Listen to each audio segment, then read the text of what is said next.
but I think the development of full artificial intelligence will spell the end of the human race. It's a flying object, and we don't know what it is. I would hope somebody is checking it out. It was a rocket or whatever, but incredibly fast, opposite direction. It was too fast to be an airplane. I'm glad the Pentagon is looking at this, because if it poses a threat, I want them on top of it. Well, the craft generates its own gravitational field. You said there's lights in the sky? The internet has become the command center for criminals and terrorists. 911, what's your emergency? I need help, please help me! Won't let it happen. That's what we're instructed to say. Roswell, Area 51. Alien kept deep under the ground. 1, 0, 1, 1, 8,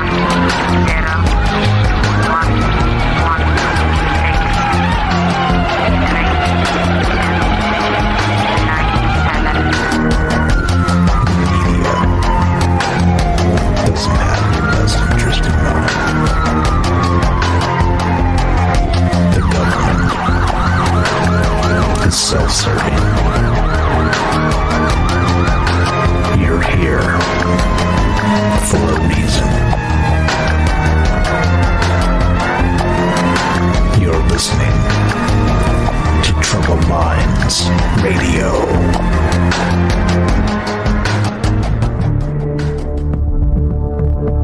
Broadcasting live from a secret bunker just off the extraterrestrial highway. Somewhere in the desert sands outside of Las Vegas. From somewhere in space-time, loosely labeled Generation X on planet Earth.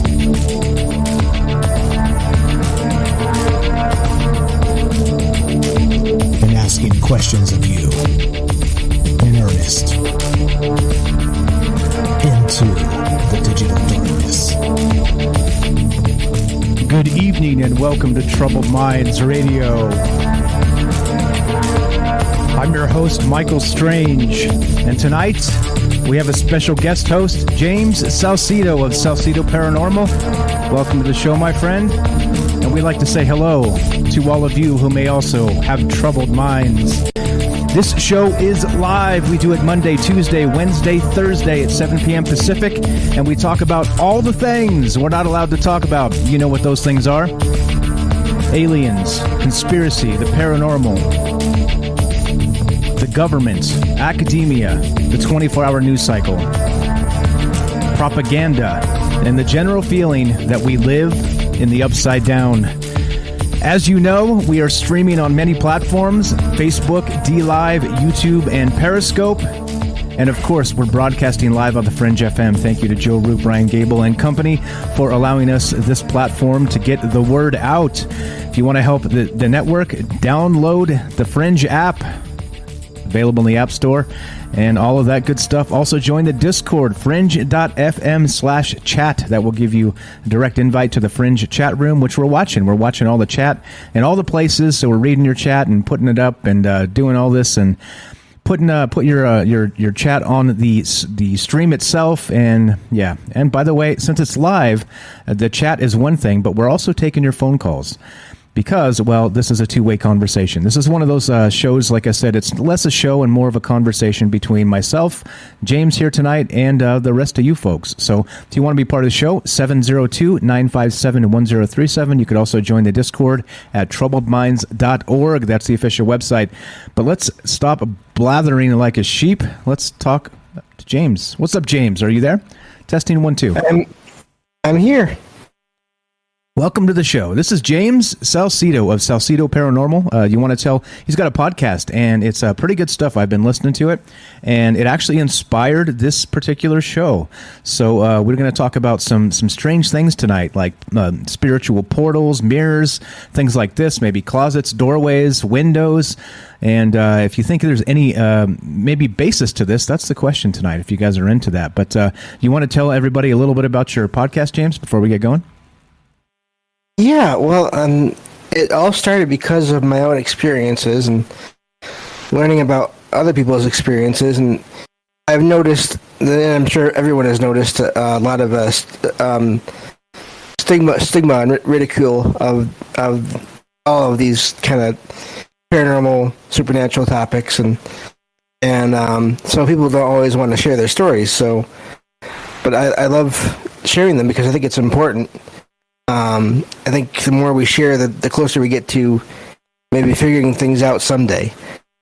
And so that's why I wanted to start the podcast, and now I'm doing streams a few times a week, 2-3 times a week, and I share stories, and I do dives into different topics, and yeah, so it's a lot of fun. I'm really glad to be part of the community in general. Absolutely. There's a lot of good stuff to talk about too when you're kind of into the paranormal, when that's your thing, and you've seen some things. I think that's really why we've done this show in this format with taking the live callers and things like this, because you get a lot of folks that have some pretty amazing stories of things they've seen in their lifetime, and that's a huge advantage. We have people out there listening that call in and give us some fantastic maybe ghost stories, like personal first-hand ghost stories, which, like I said, is absolutely incredible. Love that stuff. So that's what we're doing tonight, guys. We're talking, again, it's ghost stories. Like I said, my detractors would say about me, "What are you doing tonight, Mike? You telling ghost stories on the internet?" Well, yep. Tonight we are. Tonight we are.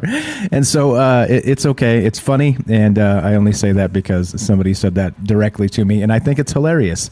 But it is fun to do. And that's why we're here doing it. And what inspired this entire show here was James and I have been talking on and off for the last several weeks here about all kinds of different things. He's been calling into the show. He's been real active in the chat. And I was listening to his podcast, and he's got an episode, which I highly recommend. I'll link it down below as part of the show notes here, so you can follow up on that. But if you want to find his podcast, it's called Salsido Paranormal. Just do the basic search on that. It's Salsido, just like it sounds, Salsido Paranormal. And he has got an episode where he was discussing what is going on with mirrors in particular, right? And it's been, there's lots of mythologies, lots of folklore regarding mirrors and spirits, and them being some sort of portal into another something, another dimension, into the ether, into across the veil, or whatever that happens to be. But it is kind of creepy, right? Like a mirror is such a simple thing. It seems the technology, the quote technology of a mirror has been around for a very, very, very long time.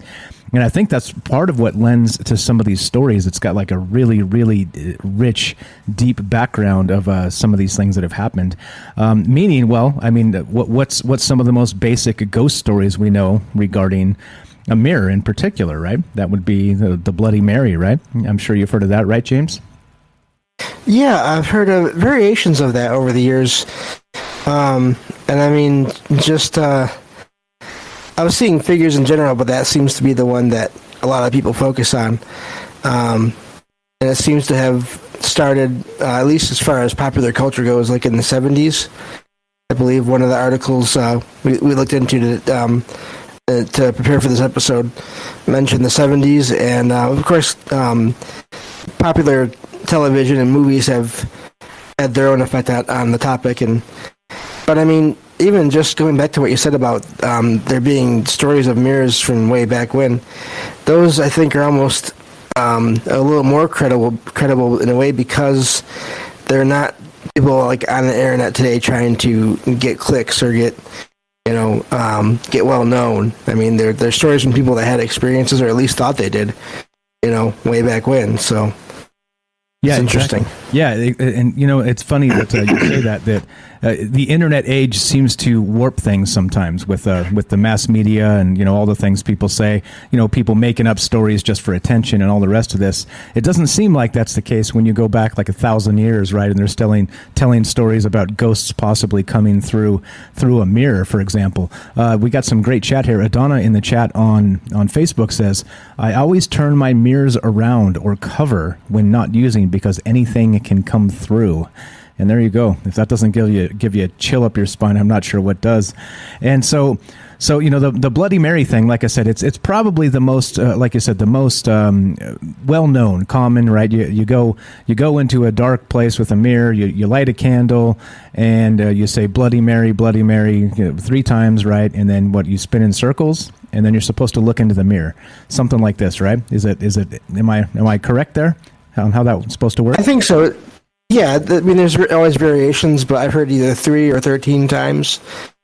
I've heard that. I've seen that mentioned in a couple of different articles, and then the candles are definitely a part of it, and the spinning, it can be, and sometimes it is, sometimes it isn't. But yeah, I think the candles are definitely a big thing, and then because you're having candles, obviously you have the lights off in the room when you're doing that too. So yeah, that's pretty much it, and then. The reports are that you see this figure, and in some cases it even attacks you once you do that. Now, that's again, I never rule out that I never say that nothing can happen like that, but so many things like going back to Hollywood and all that, and the internet, so much is overplayed as it's all negative. All encounters are negative, and that's not always the case, but. But still you have to respect all that because I'm sure there are somewhere it is the case.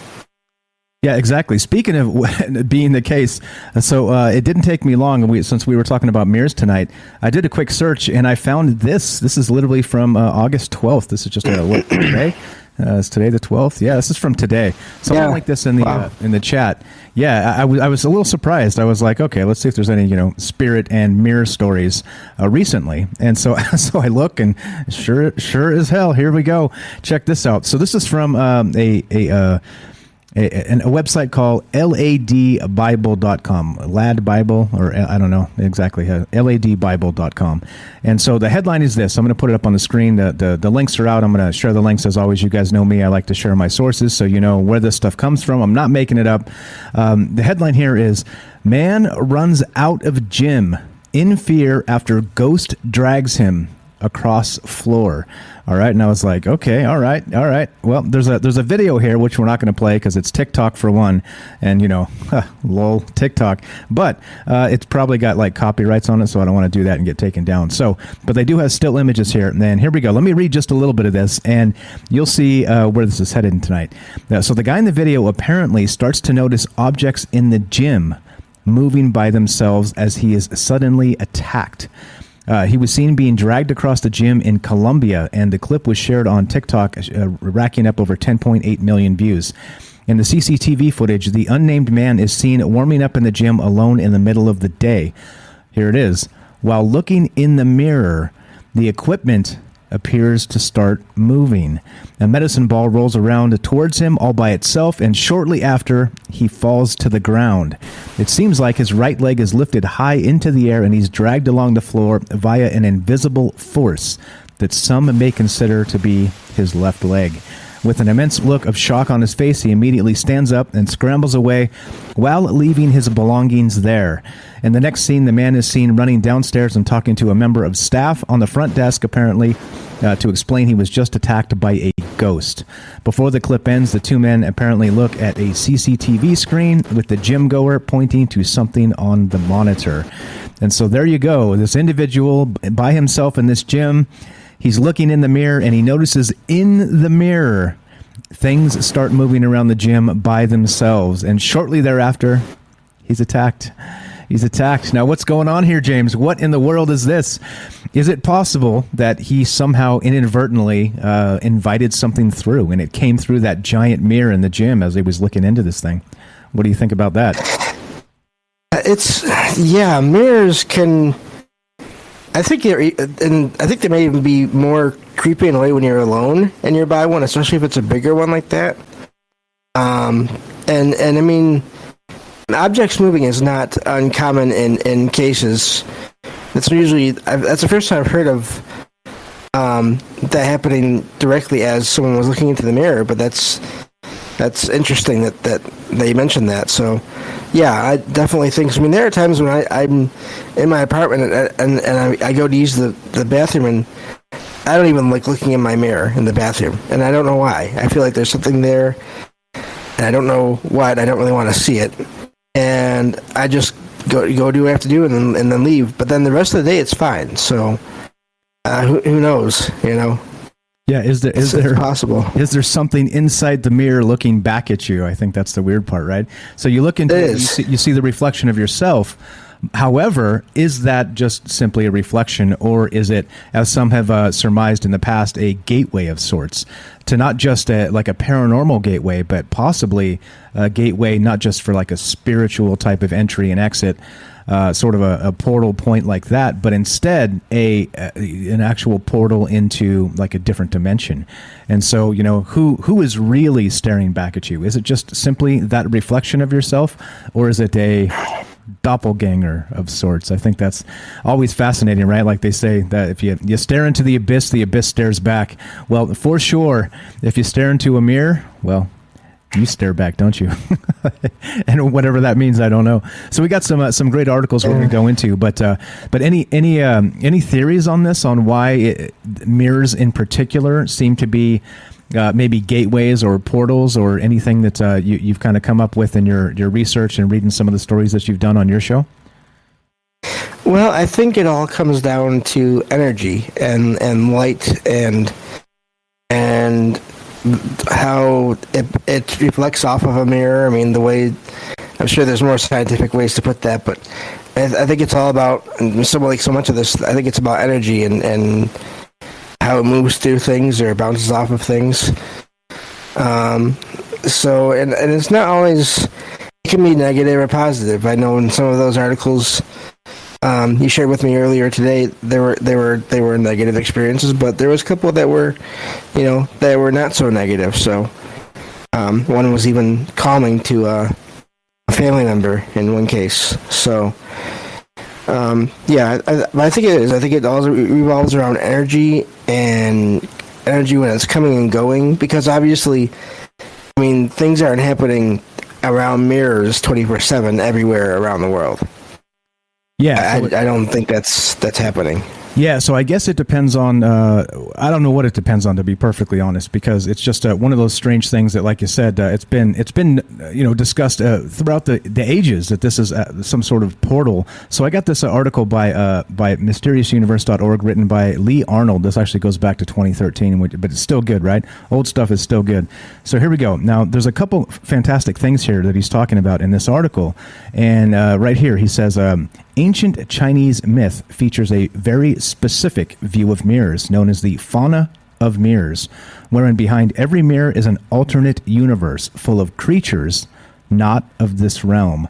Mirrors were open portals at one time, allowing beings from both sides to cross over freely.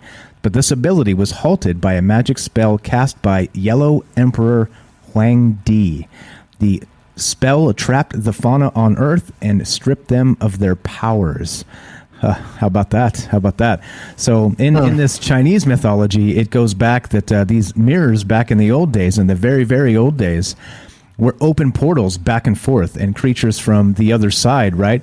Now we're getting sort of into the upside down of like, what is it?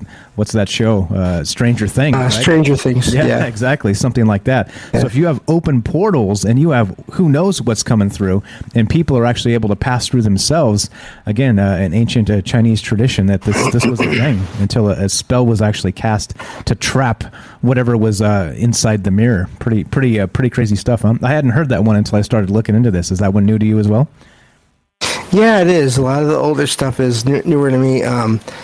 Just because it's, I mean, a lot of it is, it's not always the easiest to find. So, but yeah, I mean, it is always interesting to see the variations from one culture to another, as far as, the way they think of the same things, but they think of them in different ways. So that is interesting. Yeah, exactly. And so that's what we're talking about tonight, guys. If you want to be part of the show, we are taking your phone calls, as you know, as we always do. And we're taking your theories, too. What do you think is going on with the mirrors? Do you think it's just again, like old wives' tale type stuff, folklore, mythology, legends that hold no water in those stories? Or do you think that there's something a little more real to this?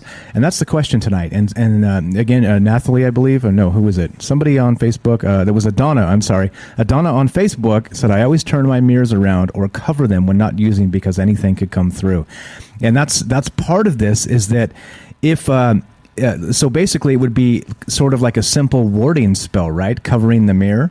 And then so you're sort of disallowing whatever may come through it by just covering it or turning it around so they don't have an open lane to just come into the world, right?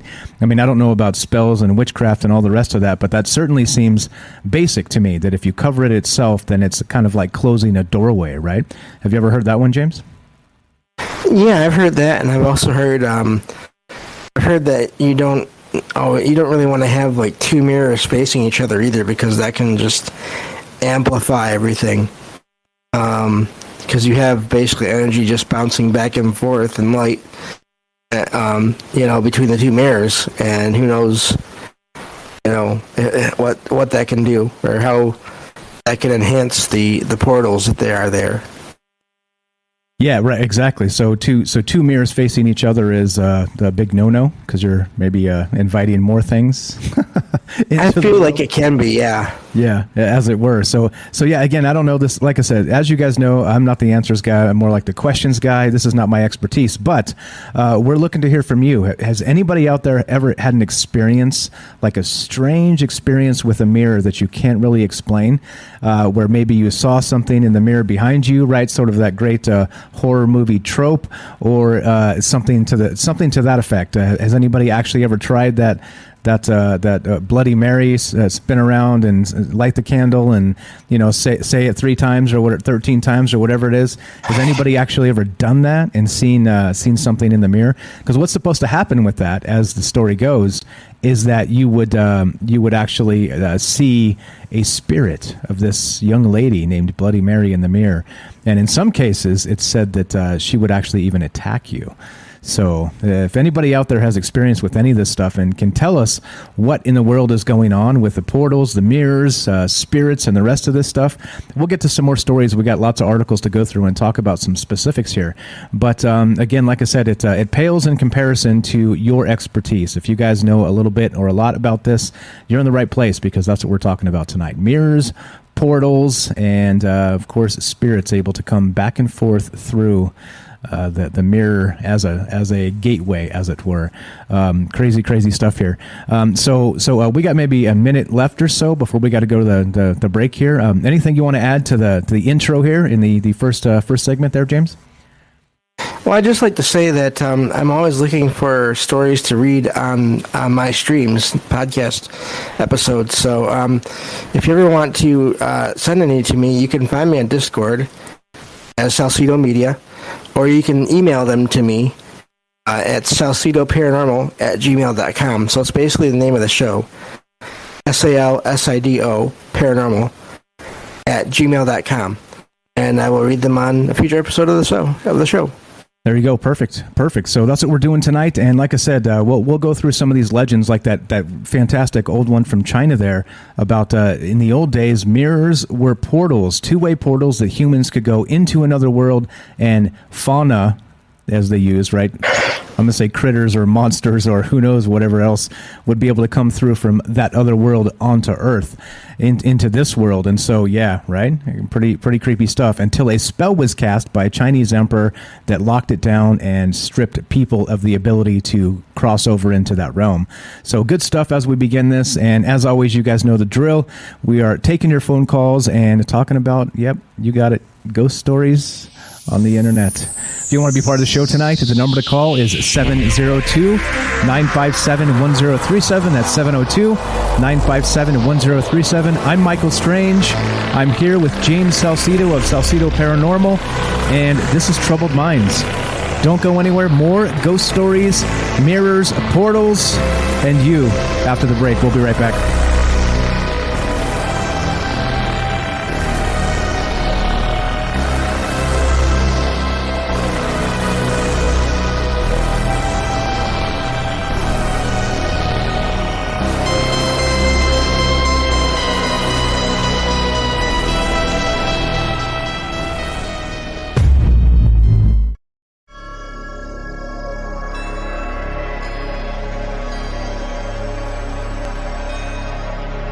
All right, welcome back to Troubled Minds.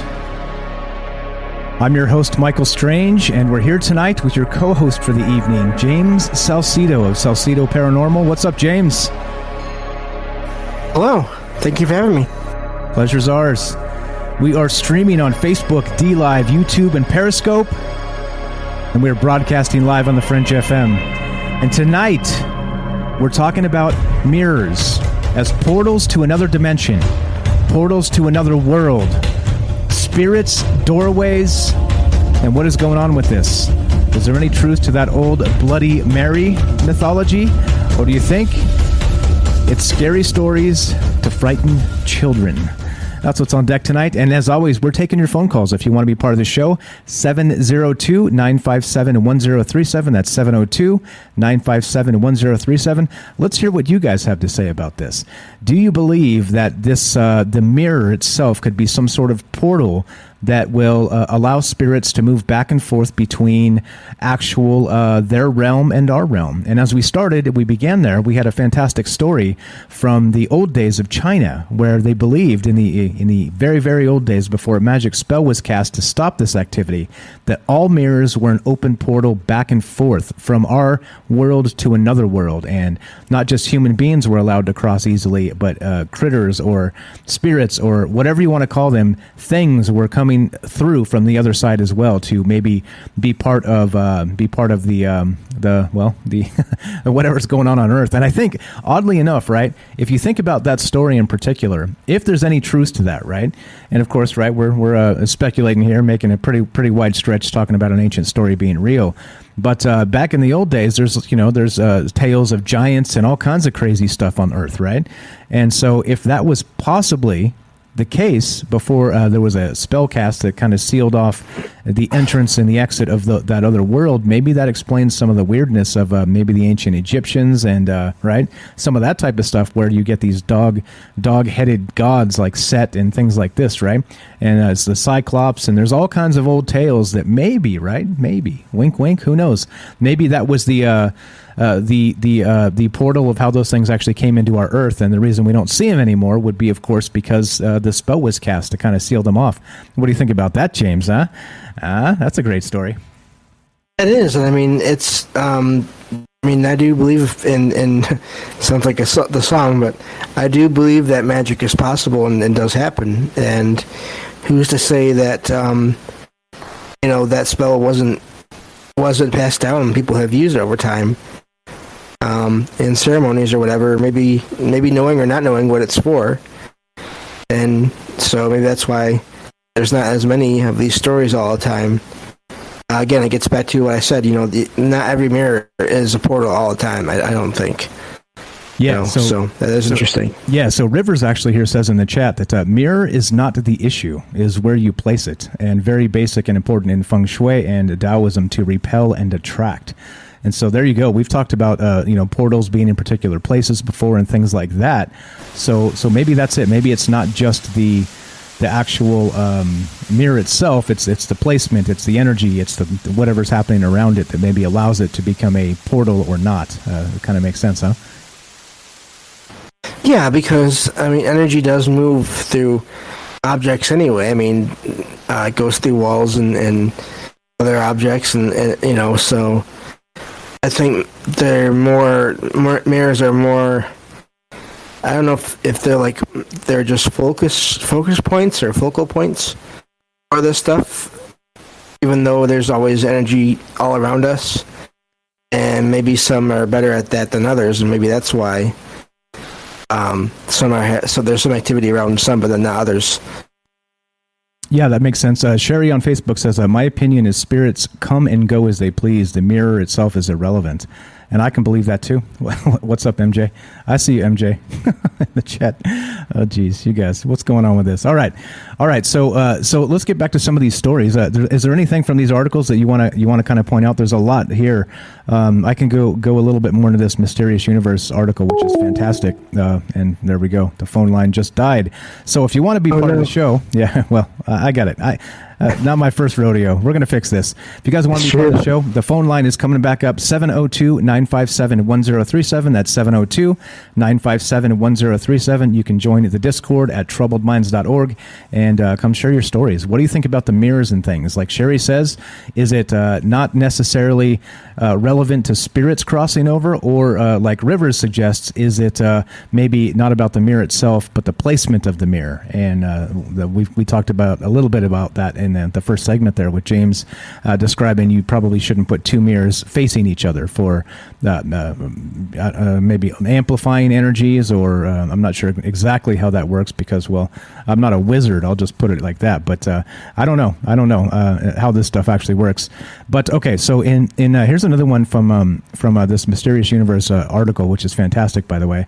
It says, in other cultures, mirrors are thought to have the power to capture and trap souls. In Serbo-Croatian cultures, mirrors were often buried with the dead to trap the deceased soul to prevent it from wandering the earth.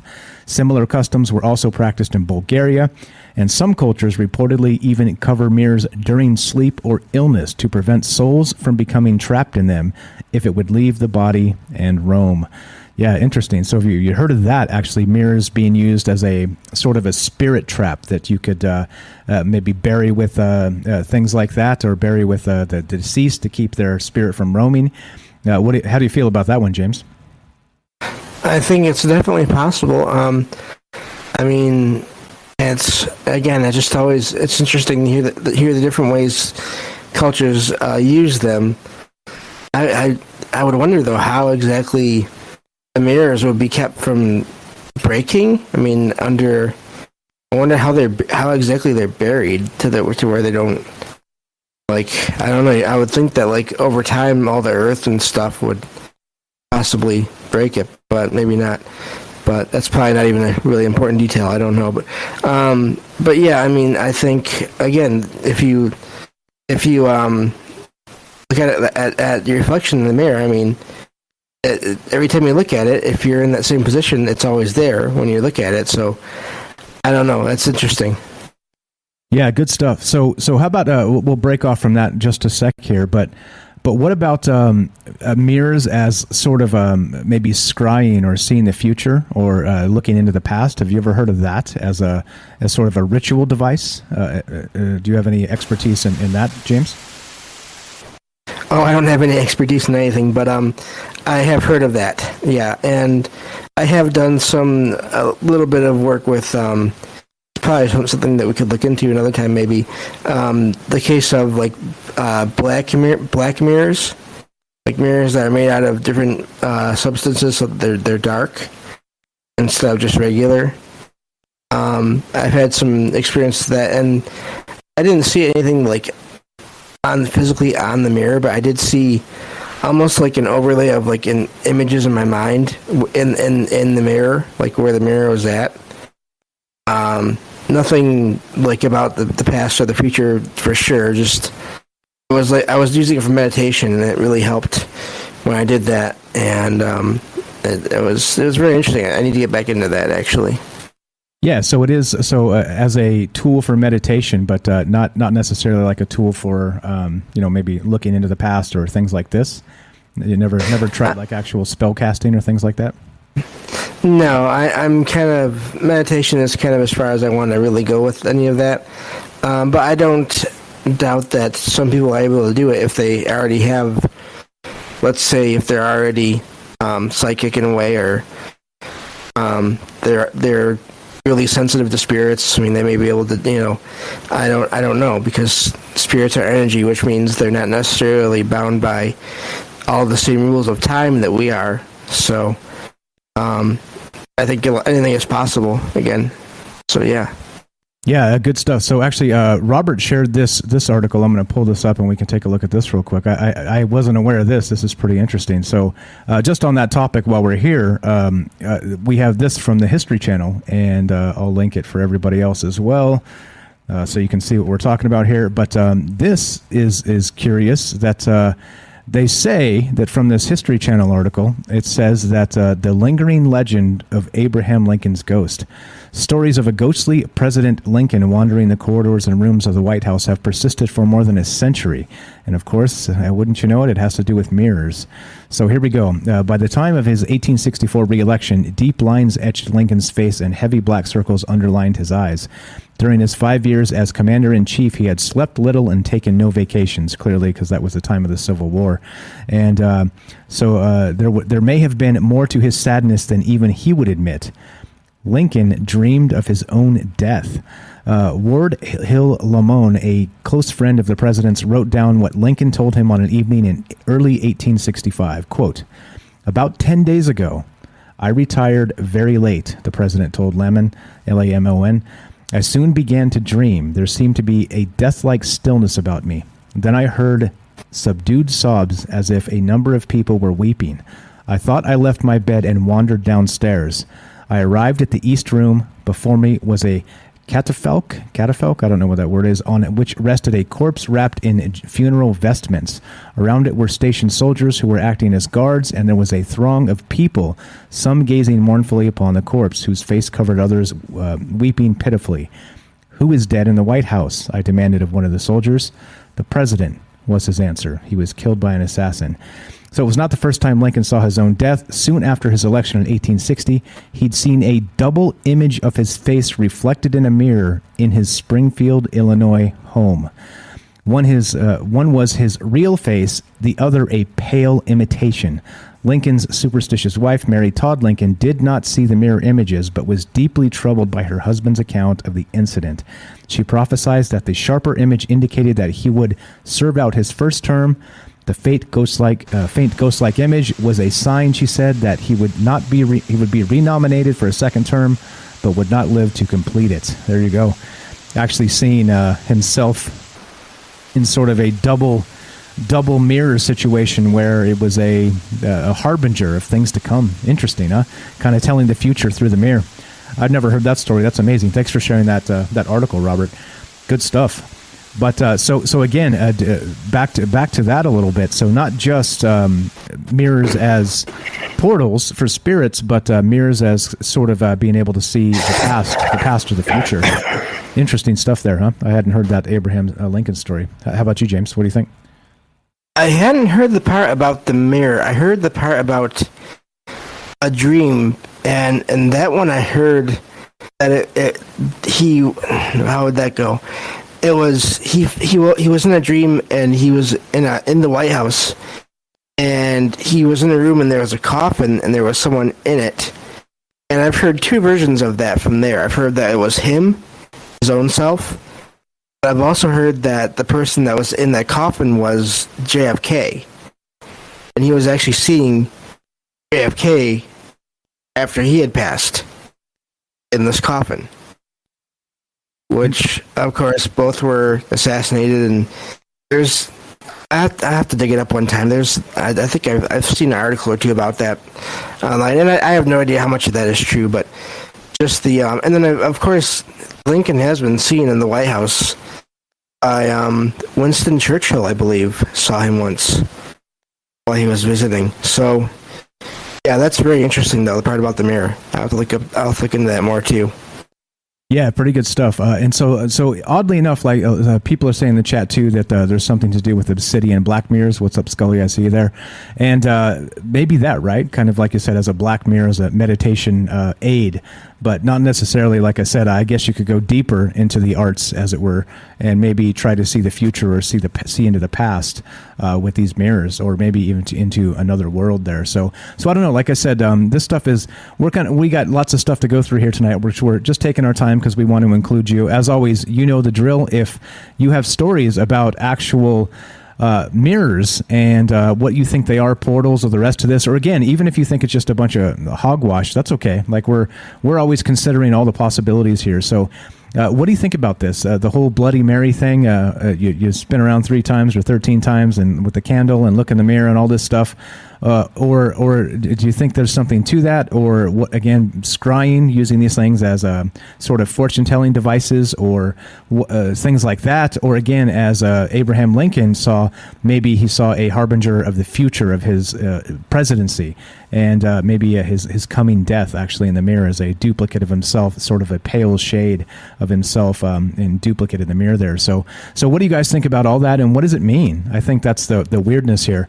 Is who knows? I think given all the different stories there are regarding mirrors over the ages, that spirits, hey, come and go through these things. Possibly, maybe it is a way to maybe invite them through. Like people say that they cover their mirrors when they're not using them, and other things like this. I don't know. Are you to that point, James? Do you cover your mirrors ever?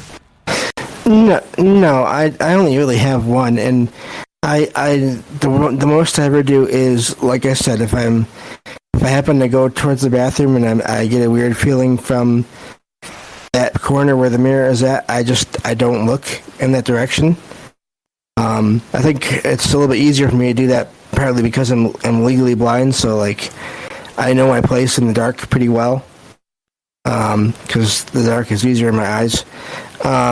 So I just don't look as I'm in there, and then I just do what I have to do, and then I get out. But no, and I don't even know how I would cover the bathroom mirror, because it's one of those. It's actually 2 sliding doors to make up the medicine cabinet kind of thing, with a light built into it. So it'd be kind of hard to cover that anyway. So, but yeah, no, I haven't had to do that, but I definitely, there are times where I don't want to look into there, because there's something there and I don't know what it is or who it is. Gotcha. So I know you did a podcast on this. Are there any stories maybe you want to relate from that, or what's on your mind? What do you want to add to this so far? Like I said, we got these articles. You can pick from any of that or anything else. What's on your mind about this that we haven't touched on yet?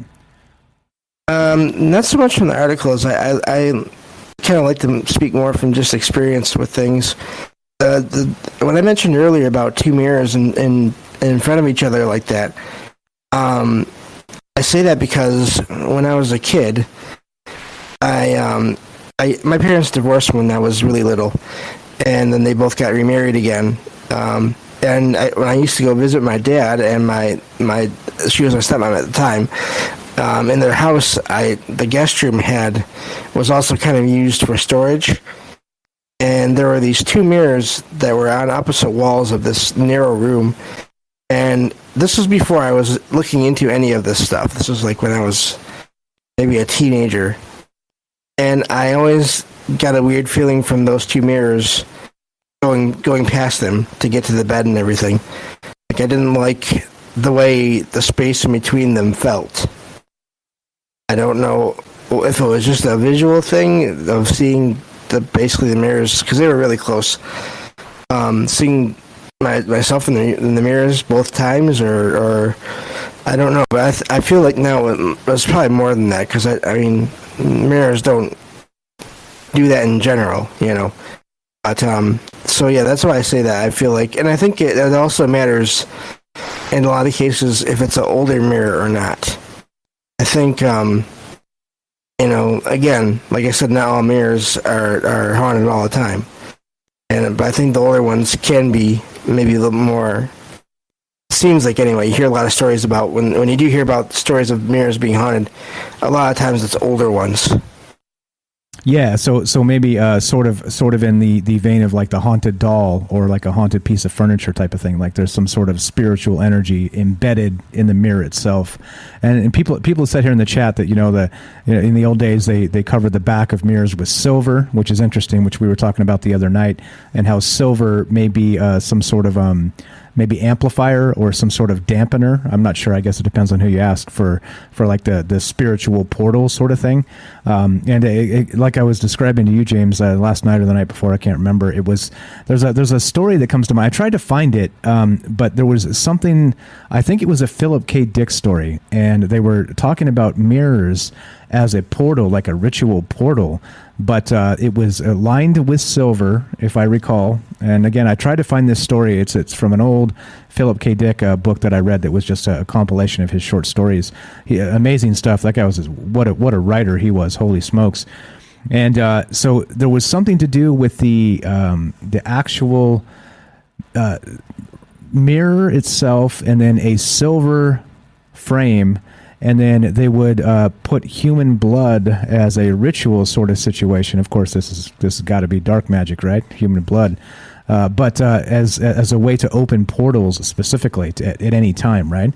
So, like I said, I don't know. That's fiction, of course. I don't know where he got that idea, but it definitely, like reading about that, it gave me the chills, man. Just the thought of that is like, whoa, like that's some pretty wicked stuff right there, right? Back to Crowley and those guys trying to open portals and summon whatever. Scary stuff. Yeah, and I mean, there's been stories similar to that over. I mean that's a kind of a common thing. That's one thing that I've heard people in the past have tried to do with mirrors and with reflective surfaces. So I definitely think that's one reason why you have to be careful with what you're doing. So yeah. Definitely. Yeah, you never know what you may invite through. So we've got some stories to go through, some articles talking about some stuff. Did you have stories from your podcast there that you wanted to tell tonight? Not so much. I have to go back and look at the chat or find the articles again. I didn't think to have those on hand. That's okay. That's okay. I got them. You don't have to do all that. I got it. I'll read you the relevant parts. Okay. Just curious if you had a bookmark that you wanted to kind of go into. Hate to boulevard the narrative here if you want to have a way to take the conversation. So all good. All right. So as you know, guys, we're here with James Salsido of Salsido Paranormal. He's got a podcast, of course, talking about all things paranormal. Please follow him if you have not. We've got the link here. If you could drop that link in there, James, one more time, I'll put it up on the screen and let everybody know where to find you. Just search Salsido Paranormal is the easiest way, Salsido, and he does streams a few times a week and also additional podcasts, kind of standalone podcast form stuff. And I was listening to it, and I thought it was fantastic. Lots of good stuff there.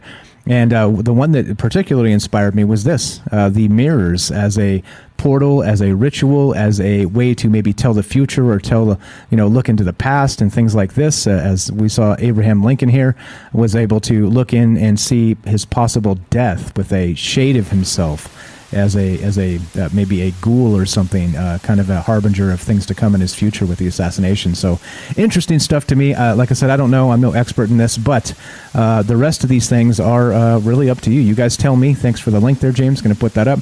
There you go, salsidoparanormal.podbean.com, and go find that. Go follow James and listen to some paranormal stuff. So we got like a minute left before we got to take a break. So anything to cap off this second segment there, James? Yeah, if you just look up, if you want to ever be in the streams, listen to the audio streams and put your own questions and comments, if you just look up Salsido Media on Discord, and you can find me that way, and then you just join the server, and I announce the streams and how to listen in and interact. So, and I'm going to be doing those every Tuesday, Thursday, and Saturday at different times. So there you go. Yeah. There you go. Good stuff. Good stuff. Thanks, James, for being here tonight. Thanks, everybody, for hanging out and listening to us. We got 2 more segments to go and a third hour, so we got plenty of time for you. What do you think about mirrors? Are they portals? Is it folklore? Is it BS mythology? Is it just scary stories to frighten children? You tell me. If you want to be part of the show, this is Troubled Minds. I'm Michael Strange. We're here with James Salsido of Salsido Paranormal Podcast, and we're talking about mirrors, portals, and you. 702-957-1037. That's 702-957-1037. And we're just doing our thing.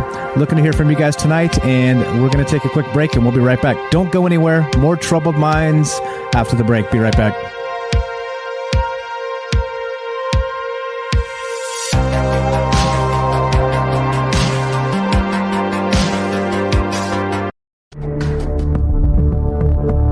Broadcasting live from a secret bunker just off the extraterrestrial highway. Somewhere desert sands outside of Las Vegas. From somewhere in space-time, loosely labeled Generation X on planet Earth.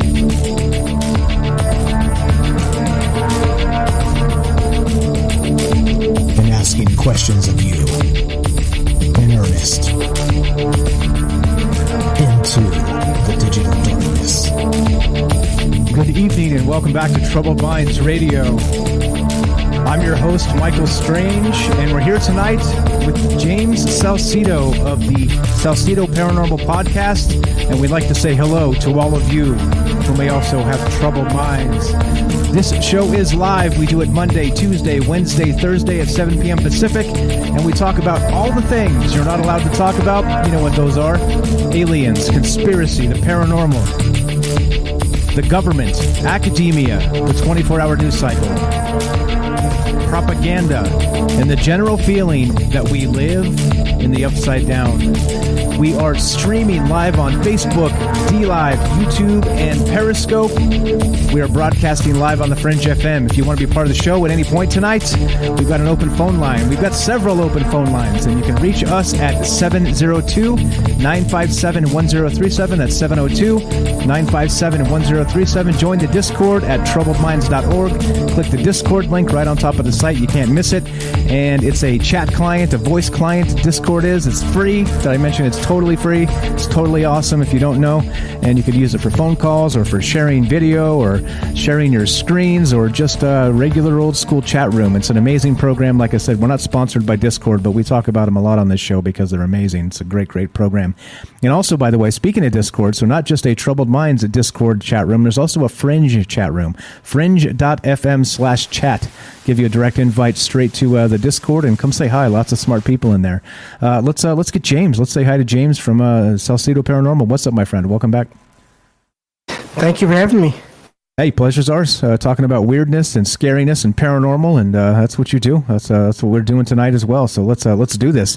We got a couple phone calls to take, but as you guys know, we are taking your calls, and we want to hear your theories, your thoughts on this mirror portal stuff, scrying, any of the rest of this. Should you cover mirrors when you're not using them? And if you don't, what do you think happens? Are they free, sort of freeway portals back and forth to different areas? The veil, as it were, is the mirror the most obvious example of that. So kind of kicking that idea around and talking about that tonight. So let's go to Jack in Wisconsin. Welcome to the show, Jack. You're on Troubled Minds with Mike and James. How are you, my friend? Jack, you're up, buddy. Testing 1, 2. Oh, you know what? This is my fault entirely. I had to mute it. Yeah. I'm sorry. Yeah. I'm sorry. You're good. You know? My bad. We can hear you now. Let's try that again. Jack in Wisconsin. Welcome to the show. How are you, my friend? my bad. Go right ahead, man. Hey, how you doing? I'm doing great. Doing great. Hey, I wanted to tell you, I've had some paranormal experiences in my life, and talking about portals, I got really obsessed with thinking about the Dogon, Dogon. They were a tribe in Africa that, for some odd reason, they knew about the fact that Sirius A had a binary star, which is called Sirius B. And I thought that was kind of cool. Like, there's no way they could have known that because they didn't have telescopes or something like that. So I was like, oh, okay, well, Sirius B sounds like a kind of cool place or whatever, right? So what I did is I scrawled on my wall like a special portal for Sirius B, and I was like, oh, okay, this is where these fish people are coming from. Let me make the portal. And I was like a teenager. I was like maybe 17, 18 or something. And I made this portal in my room, right? And the next thing I know, like a couple weeks later, I was like hanging out somewhere else, and I came home, and the furniture in my room was totally in disarray, and it wasn't like somebody had come in and broke in or something. It was almost like, like there was some kind of paranormal force that like moved around the stuff, because there was nothing missing. It was just everything was kind of in disarray. And I was like, who could move this stuff, and why would they move this stuff? I don't think my mom would come in and move a bunch of stuff and just kind of leave it there. She was looking for a bong or something, So it was just kind of weird, like coming home from school and like seeing a bunch of stuff like that. And I was like, oh man, maybe I did make a portal, whether I knew it or not. Like maybe just the intention of trying to connect with these people on this special star that supposedly is like the star that these fish people came from, that the Dogon knew about, this Dogon tribe from Africa. Maybe I inadvertently, like, really seriously did create a portal, and they were, like, here and they were moving stuff around. I was like, oh, crap, what am I going to do? And I remember I went to a cafe, like, after that, like, maybe a couple days later, I was hanging out with my girlfriend, and all of a sudden I started feeling, like, vibrations coming up through the floor on the cafe, and I was like, oh, crap, maybe it was some kind of a dark force or something that I unleashed. So I was really worried about it, and I didn't do anything to the portal, but I covered it up with probably Nirvana and Alice in Chains pictures and stuff like that, you know, trying to, like, make sure that no one would come through the portal. But and nothing happened after that, but it was very strange that once I made the portal, all of a sudden stuff started moving in my room. And so I'm just telling everybody, like, be careful of what you intend to happen, because stuff might happen, and you might be kind of freaked out about it, because I sure as heck was. Just yeah, that would have spooked me as well. Has that happened since, or you've been a little more careful now? Oh, no, I don't live in the same place anymore, but I even feel bad. Like, at one point, my friends and I were getting into the Necronomicon, which you should never get into. And there's certain pages, like, you're not supposed to even, like, read, because if you read them, like, you know, it's, like, kind of like a curse. So I ended up burning the Necronomicon in my mom's grill. But I never burned any hot dogs or anything after that in the grill, because I was worried, like, man, what if I eat a hot dog in this grill that I burned the Necronomicon in, you know, and there's some kind of a curse or something. I'm going to eat the hot dog, and it's like a devil's hot dog or something. So I was always worried about that. I'm not even kidding. That makes for a great title of a story, man. The devil's hot dog. That's amazing. No, I wouldn't either. I think I'm laughing because it's a funny reference. I'm not laughing at your story. I would probably do the same thing if I burned it in the grill. I wouldn't probably use that grill anymore. Like I said, I'm not superstitious, exactly. but I should. The thing is, like, I feel bad. Like, I totally forgot to tell my mom about that. Like, hey, Mom, you probably shouldn't use this grill anymore. But she doesn't really grill that much. But, I stopped grilling hot dogs out there as soon as I grilled that Necronomicon. And like I said, hey, kids out there, you don't need to see the sigils of the Necronomicon. Don't even bother looking into that, because it's just kind of negativity. So you don't need to see what Leviathan looks like on paper or whatever. So I'm just letting you know. Gotcha. Stay away from it. Public service announcement from Jack. Appreciate that, my friend. I know from my past experiences, you know, you'd rather, like, be able to go to sleep at night and not have, like, toothaches and, like, crazy heart pains and stuff, because you're looking into this kind of crap. So just letting you know, stay away from that stuff, kids. Stay away from that stuff. James, anything for him? You can hear him, right? Yeah, I think it's very interesting. Hello. Yeah, I think it's very interesting. I think you definitely, something happened, something noticed. And then I'm not sure if it was, can't really say that though. There's something noticed and was moving things around to get your attention, or there was just energy moving around that was, I guess, powerful enough to move the furniture around. I don't really know. But also the thing about that Necronomicon book, I believe I've heard somewhere that it was actually like not real. It was a book that was made up, but I've also still heard of similar stories of negative experiences with it too. So I think it all comes back to intention. And even if it's not your intention, but the intention of the person that made it. Well, I was going to say, like, you have to remember, like, thought forms and things that people create based on certain imagery. That's why they have the media, is so people can, like, project their intentions onto whatever they're talking about in the news. They need people to believe in that crap, otherwise it's not real. You know what I'm saying? So it's kind of like that, too, where it's like, it might not be real, and it probably isn't real, but the more that people, like, intend and they put their energy towards it, it's like, it does have a kind of an energy, there is energy towards that because people are thinking about it or whatever. So it's still something like you should probably stay away from. I'm just saying, like, personally, like, there's no reason to get into the negative stuff. It's more about, like, getting with family and, like, sharing love with everybody and trying to get with everybody and trying to be cool with everybody is, like, the best way to go, instead of trying to make portals and, like, trying to bring things in towards this earth or whatever. It's like there's plenty of people here that, like, need help and need love and need somebody to give them a hug or whatever. It's like I'm on board with that. I'm just saying, I've been with the portals and everything. I'm done with that. Now I'm into, like, trying to get everybody together to just kind of be on the same page and just love each other. So that's what I'm saying. Amen to that, brother. Yeah, and amen to that. I agree with that. I think, again, I agree that you don't need to look into the negative stuff and whether it was designed to be negative or not. I mean, like you said, and it can depend on what the person puts into things too. So, yeah, no, I definitely agree in keeping positive and with positive thoughts and ideas and but just be aware that the negative is out there. Try not to get too involved in it, in any case. Amen to that. Hey, Jack, got to let you go, bro. We got a call right behind you. So final thought, my man. Final thought, Jack. Yeah, I'm going to just say fast, I just want to say fast, Mike. Anybody messing around with this stuff, I'm just telling you, you don't need to mess around with this stuff. This stuff is real.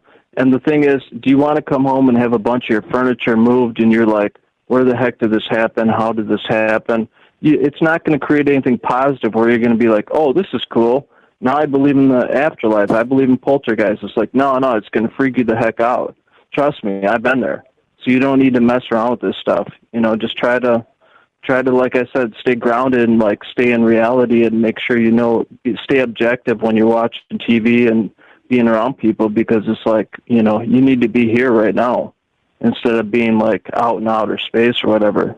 We need you here. We need your love. We need everybody to come together. So I'm just saying. Amen, brother. Trust me, you don't need any of these. You don't need these ghosts in your house, dude. Trust me. Don't even bring them in. Don't even ask about it. Don't do it. And that's just my opinion, but I just wanted to let you guys know I love you and have a great night. I got to go to work soon. Appreciate that, Jack. Take care. Thanks. I'll talk to you I'll listen to you offline, obviously. All right. Sounds good. Happy soon. Thanks for the call. Have a fantastic night. That's Jack in Wisconsin. Thanks for kicking us off with a fantastic phone call there. We're going to go to MJ in just a sec. Anything to add to that call before we go to the next call, James?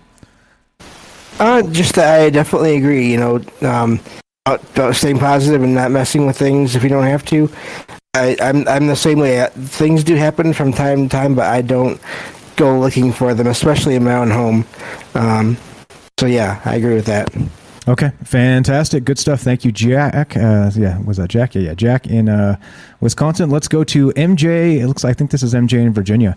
What's happening, my friend? You're on Troubled Minds with Mike and James. How are you? I'm doing great. How are you guys doing? Doing very well. What's on your mind today, my friend? Well, you guys are talking about scrying, and I've had like 3 experiences now with that, but it was usually on like a window to the house and then the sky, which, something showed up. But it was through a very relaxed meditation. And recently I made my own scrying mirror, and I'm working with that. And what I'm finding is that you're talking about and I'm the same way, James, I don't like walking in front of mirrors. I don't like anything reflective. And I've been that way for a very long time in my life as a little kid. And what I find when I'm working with my mirror, that the more you work with it, the more it becomes a room beyond the reflection. And that's what I started noticing. So when I'm working with it, there's certain things, it's, I don't know about protection, but I keep it at a certain level for right now, and I'm waiting for other things to come through, so it'll graduate slowly. One of my experiences with that was, it was one afternoon, it was hot, I was sleepy, so I went in the bedroom, I laid down in the bed, took a nap, and I have an older mobile home, okay, and the windows crank out. And the window I was looking at is to my neighbor's yard, okay, and they had they've been playing soccer a few days ago or something, soccer balls out there. And I go to sleep, I wake up, and I look directly at that window, I see a vertical cloud, like this big fluffy vertical cloud, and then this white disc goes flying by. Okay? The window they're dirty windows. I mean, we just have dust out here crazy. It's almost impossible to keep them totally clean and mold because it's on the East Coast. So I'm looking at this, and I thought, somebody's up to paint stuff.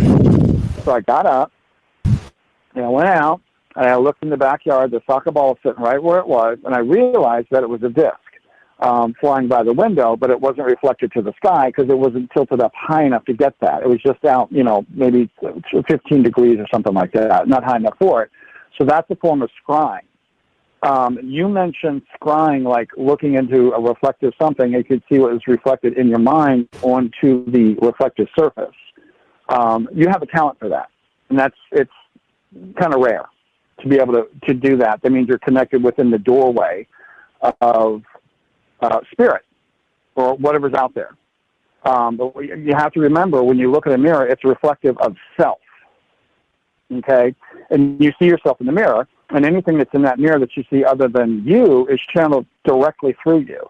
Now, once that happens, you build a room on the other side of that mirror somehow.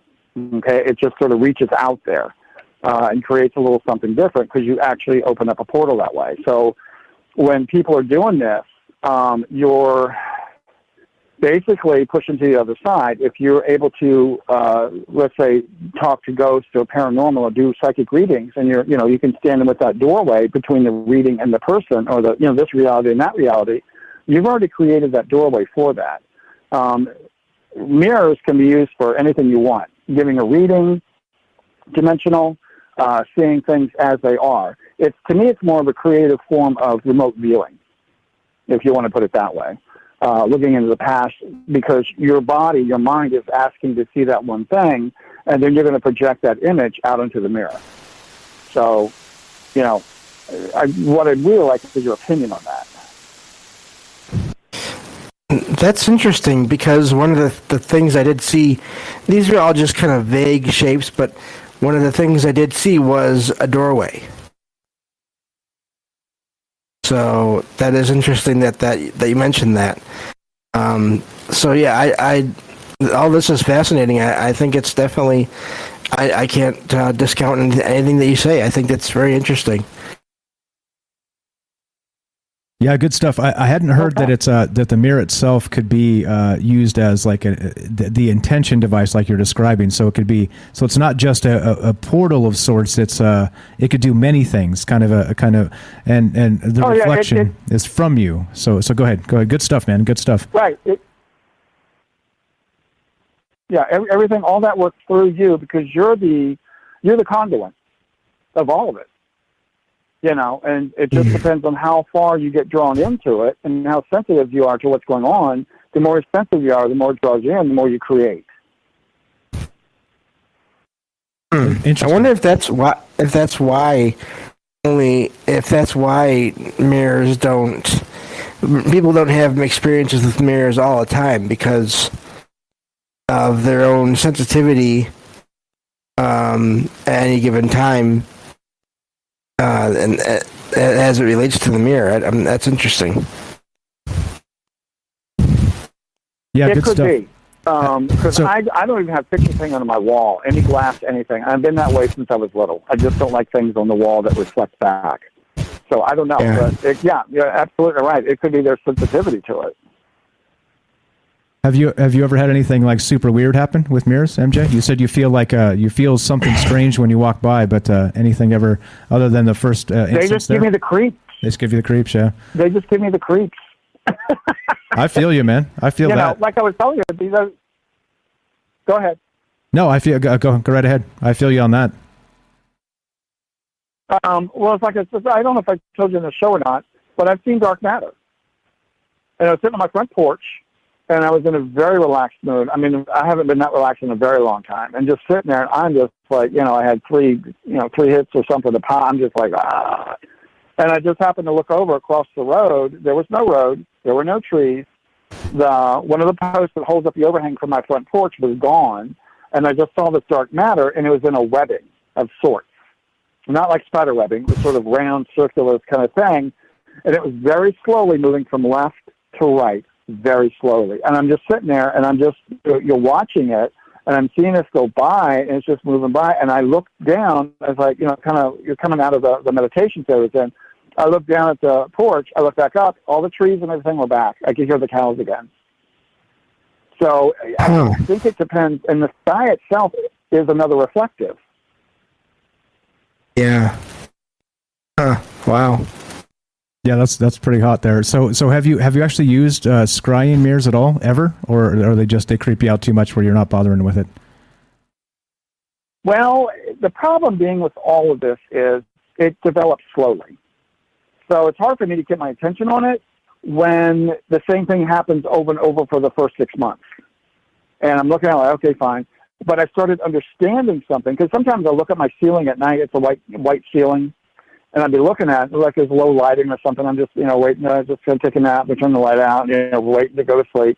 And then I'm looking at the ceiling, suddenly you can see the energies, these like webbing energies, but it's dark, round, circlish, but they're not even circles, they're just, moving around like in water. And then I'll see like a dark pink and a turquoise kind of color moving around, and that starts to show up. And then I see these little dots of light start moving around after that. Okay? That stuff to me is all the time. And when I started realizing that because I use water. I don't use a glass, I use water. And I'll sit there and look at it, the exact thing. I started figuring out in my head, it's like, oh, well, let's, put that in my head and watch for that. And that's what started happening.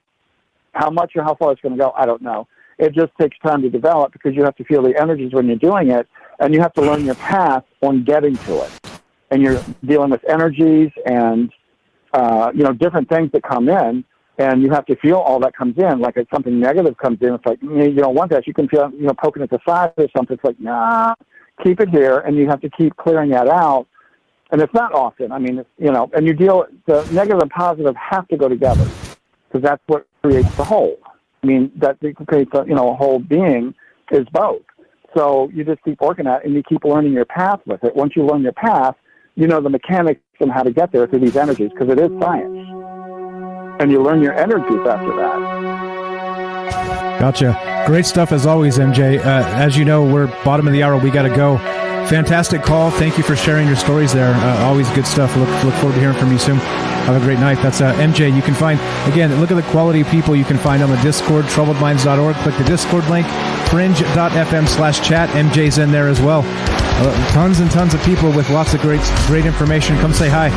This is Troubled Minds. I'm Michael Strange. We're here tonight with James Salsido of Salsido Paranormal, and we're going to be talking about mirrors and scrying and portals and the rest of this, so we're going to keep on trucking. We got a caller on the line. Hang tight. We'll get to you as soon as possible. If you guys want to be part of the show, 702-957-1037.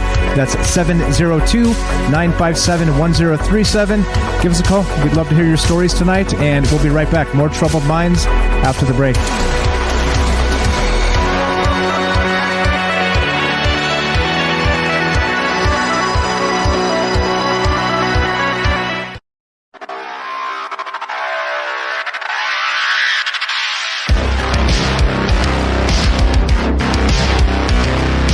All right, welcome back to Troubled Minds. I'm your host, Michael Strange. We are here with James Salsido of Salsido Paranormal Podcast, and we're talking about mirrors tonight. Mirrors as portals, mirrors as seeing the future. What can you do with mirrors? Is this all folklore, goofy stuff, silly stuff, or do you think there's something real behind the power of a mirror? Looking to hear from you tonight. If you want to be part of the show, we are streaming on Facebook, DLive, YouTube, and Periscope. We're broadcasting live on the Fringe FM, and you can reach us at 702-957-1037. That's 702-957-1037, and we have a phone call we're going to go to right now. What's up, James? Welcome back. How you feeling, buddy? Good, thank you. Right on. Let's do it. Let's go to the phone call, and I believe this is Derek. Welcome to the show. What's your first name? Where are you calling from? Hey, guys. It's Derek. Nice talking. Yes, it is. Oh, see, you and your 100 phone numbers, man. That's why I didn't recognize you. Sorry. Yeah, You're good. You're good. What's up, buddy? Tonight? All good. What's up, buddy? Quick. Cool. Go right ahead. I'm working. Great show, as usual. Great stuff, James. Great stuff, Mike. Really sorry about yesterday. I had to bail. I broke my tooth and everything. I feel really bad. Don't even worry about it. Oh, no. Sweat. No sweat. What do you think about the mirrors and the portal and stuff? We're all good. Yeah, no, don't water under the bridge. It's all good. So first, I'm just going to rattle right through this, but first, Jack's call. I think it's really interesting that it was the intention of bringing something in, like he was trying to contact something from Sirius, something from outer space, and that brought in some kind of like paranormal, possibly like poltergeisty, demonic-y activity. So it makes you think about what are people actually bringing down when they're trying to quote unquote summon UFOs or summon aliens or make contact with aliens. It's all about intention, like the UFO offering thing, making the offering, trying to make that connection that could let things in. You know what I mean? Who knows what you're letting in? I think it's interesting. And as far as like mirrors, when Mike was mentioning the water with like the reflecting in Washington D.C., we have like the memorial, like the Washington like monolith or whatever obelisk, and then the reflecting pool right next to it, and it's like the masculine, feminine is like to pierce the sky and then bring something down and kind of like trap it in the water. So like the idea of it like creating, like I think Mike said it's like creating like a room or something. Like the idea of like kind of creating like some kind of mirror realm. And I know in like DC Comics, like Flash, like the TV show in particular, did like 2 different mirror villains. Like one earlier in the show where he kind of just like a mirror master, where he uses it just to hop around so he can access like mirrors to travel. But then there's another one in the most recent season, or 2 seasons ago, whatever, who was like a big bad villain, and she was using it to like it created a kind of a whole mirror realm with like mirror duplicates of us, like of our consciousnesses, that like broke off and became sentient, and then we're like abducting people and like switching their place. It was like a body snatchers type thing, but like our mirror selves escaping from the mirror realm. The idea of it's its own realm is kind of interesting to me, and like I think this is a direct like tie-in with consciousness, because like the way it's how we're like it's like a physical representation of being self-aware, and the kind of the thing that separates humanity from like animals is the fact that we think about ourselves. We're like we're self-aware, So I don't know if you've ever seen those videos where they put those giant big mirrors, like those like 8x8 mirrors in the middle of like the jungle or whatever, and they have like monkeys look at it and they're just like fascinated by it. They don't know what to make of it. Obviously they all at the beginning think it's like another monkey, and they charge it and stuff, but then they start to figure out like it's them, and like yeah, that's a wild thing to as far as like consciousness is concerned, and I know you're talking about portals and stuff, and portals is kind of my forte with this kind of thing, but I'm not really sure as far as with the mirrors is concerned. I think it's interesting that Mike uses water, and like I talk about like the river portals and that whole idea as like a conduit, But like my favorite like sci-fi mirror theory is that it like there is like some kind of mirror realm that's like a reflective realm, like a bizarre world type scenario, like where like there are almost reflections of our like a soul realm type deal. I know with like at least in the Buffy mythology, with the vampires don't have souls because they don't cast like a reflection. Like, I mean, vampires don't cast a reflection because they don't have souls. So like in that mythology, the reflection is only based on like they're not casting anything. They're not like nothing's like coming off of them in this reality to like get reflected. So it's like something based on like the ethereal. So the idea maybe that these ancients or these like people who are more in tune with the nature of reality might be aware that it's doing something that kind of I don't know, that kind of like look into our soul or our mind or what our reflection, in quotes, kind of like a mystical reflection type thing, might the act of seeing it might open it up, or might like, I don't know, take a piece off of it. I'm not afraid of mirrors at all, but just like thought experiment type stuff. That's pretty much all I got. But really great stuff. Awesome stuff as usual, James. Mike, crushing it per usual. Sorry about yesterday. All good, man. Rain check for sure. Okay, no sweat. All good. Appreciate that. Anything else we got, John? Nope, I think it's good. Thank you, guys. You're the best. That's Derek in Massachusetts. Yeah. I know he's got to go, so I just let him go. Just let him get it out, and then he's got to get back to work. He calls us from work, so thank you for that. Thanks for listening. And good stuff. So I do like what he described there as it's sort of, it is, kind of like I always say, back to the Stranger Things sort of analogy of, we live in the upside down. I don't think it's an accident that the mirror itself is like a mirror image, right?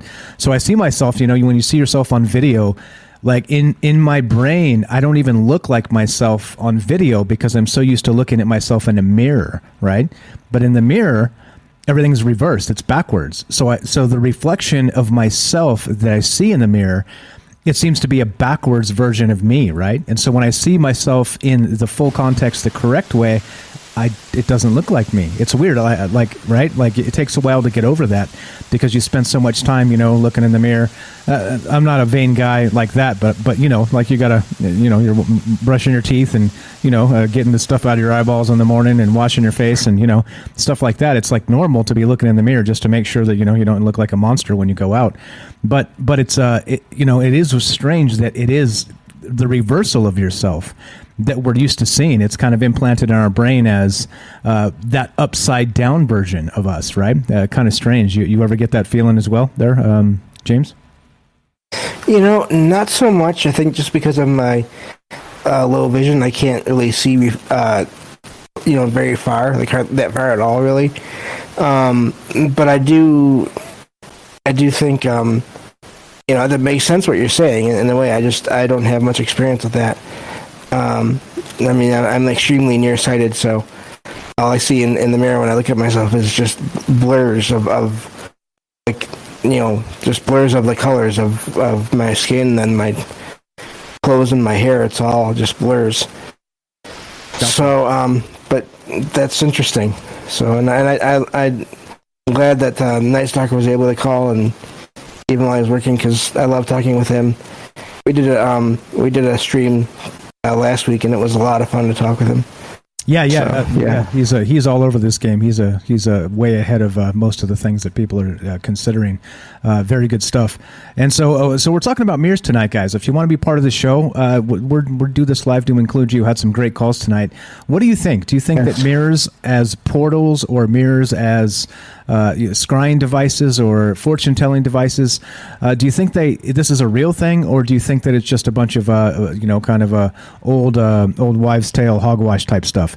More mythology than truth here, and that's the question tonight. That's we've got some other stories we can get into, some other pretty good articles, and like Robert shared, Abraham Lincoln infamously saw himself as a double in the mirror, a normal version of himself, and then a more of like a ghoul, like a kind of black and white, without color, or without life as such, and sort of seeing his future of his assassination attempt or his actual assassination itself. So I mean, there's some weirdness to some of these things, and the whole Bloody Mary myth, or whether anybody's tried that or not. Like, still waiting to hear if anybody's ever actually tried that. I've heard of it. I've never actually done it myself. You ever done Bloody Mary, James? No. I by the time I found out about it, I was kind of I was not interested in trying anything out that could be dangerous, Right, exactly. Good thing for me, when I heard about it, I was like, no, that's silly. Come on, people. but thankfully I didn't try, because who knows, right? Some of the things you may invite in, maybe you don't want to do that. But we're looking to hear from you guys. What do you think about this, the mirror stuff, the portals? Again, the story of the old, the ancient Chinese, that they believed that in the old days, before a spell was cast to lock off the portals between the mirror world, that the mirrors were a free portal to go back and forth for humans into another dimension, and also critters to come through and populate the earth back in the day as well. So, as the story goes, a Chinese emperor cast a spell that locked it off and removed that ability from humans forever. So that's why we have these mirrors that are no longer accessible. Again, pretty good stuff on some of these old stories there. But there's more that we'll get into. But I said, as always, looking to hear from you guys, because your stories are much more fascinating than stuff we just find on the internet. So if you want to be part of the show, one more time, 702-957-18 877-1037. Phone number is up. Cannot miss it right there on the stream. If you go to troubledminds.org, the official website, you'll find the phone number on top. And the Discord link. Click the Discord, get in here, and you can be part of the show.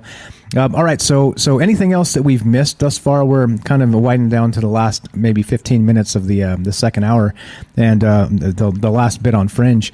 Is there anything else that you think we should add to this conversation, maybe for context, or maybe some stories, or where do you think we should head now, James?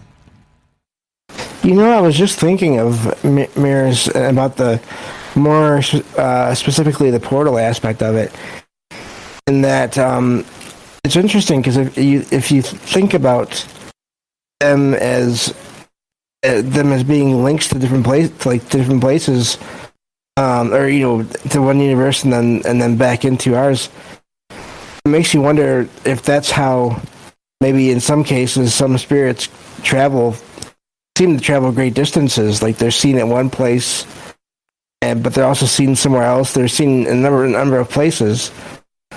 I was just thinking now, I wonder if that's how maybe in some cases they do that.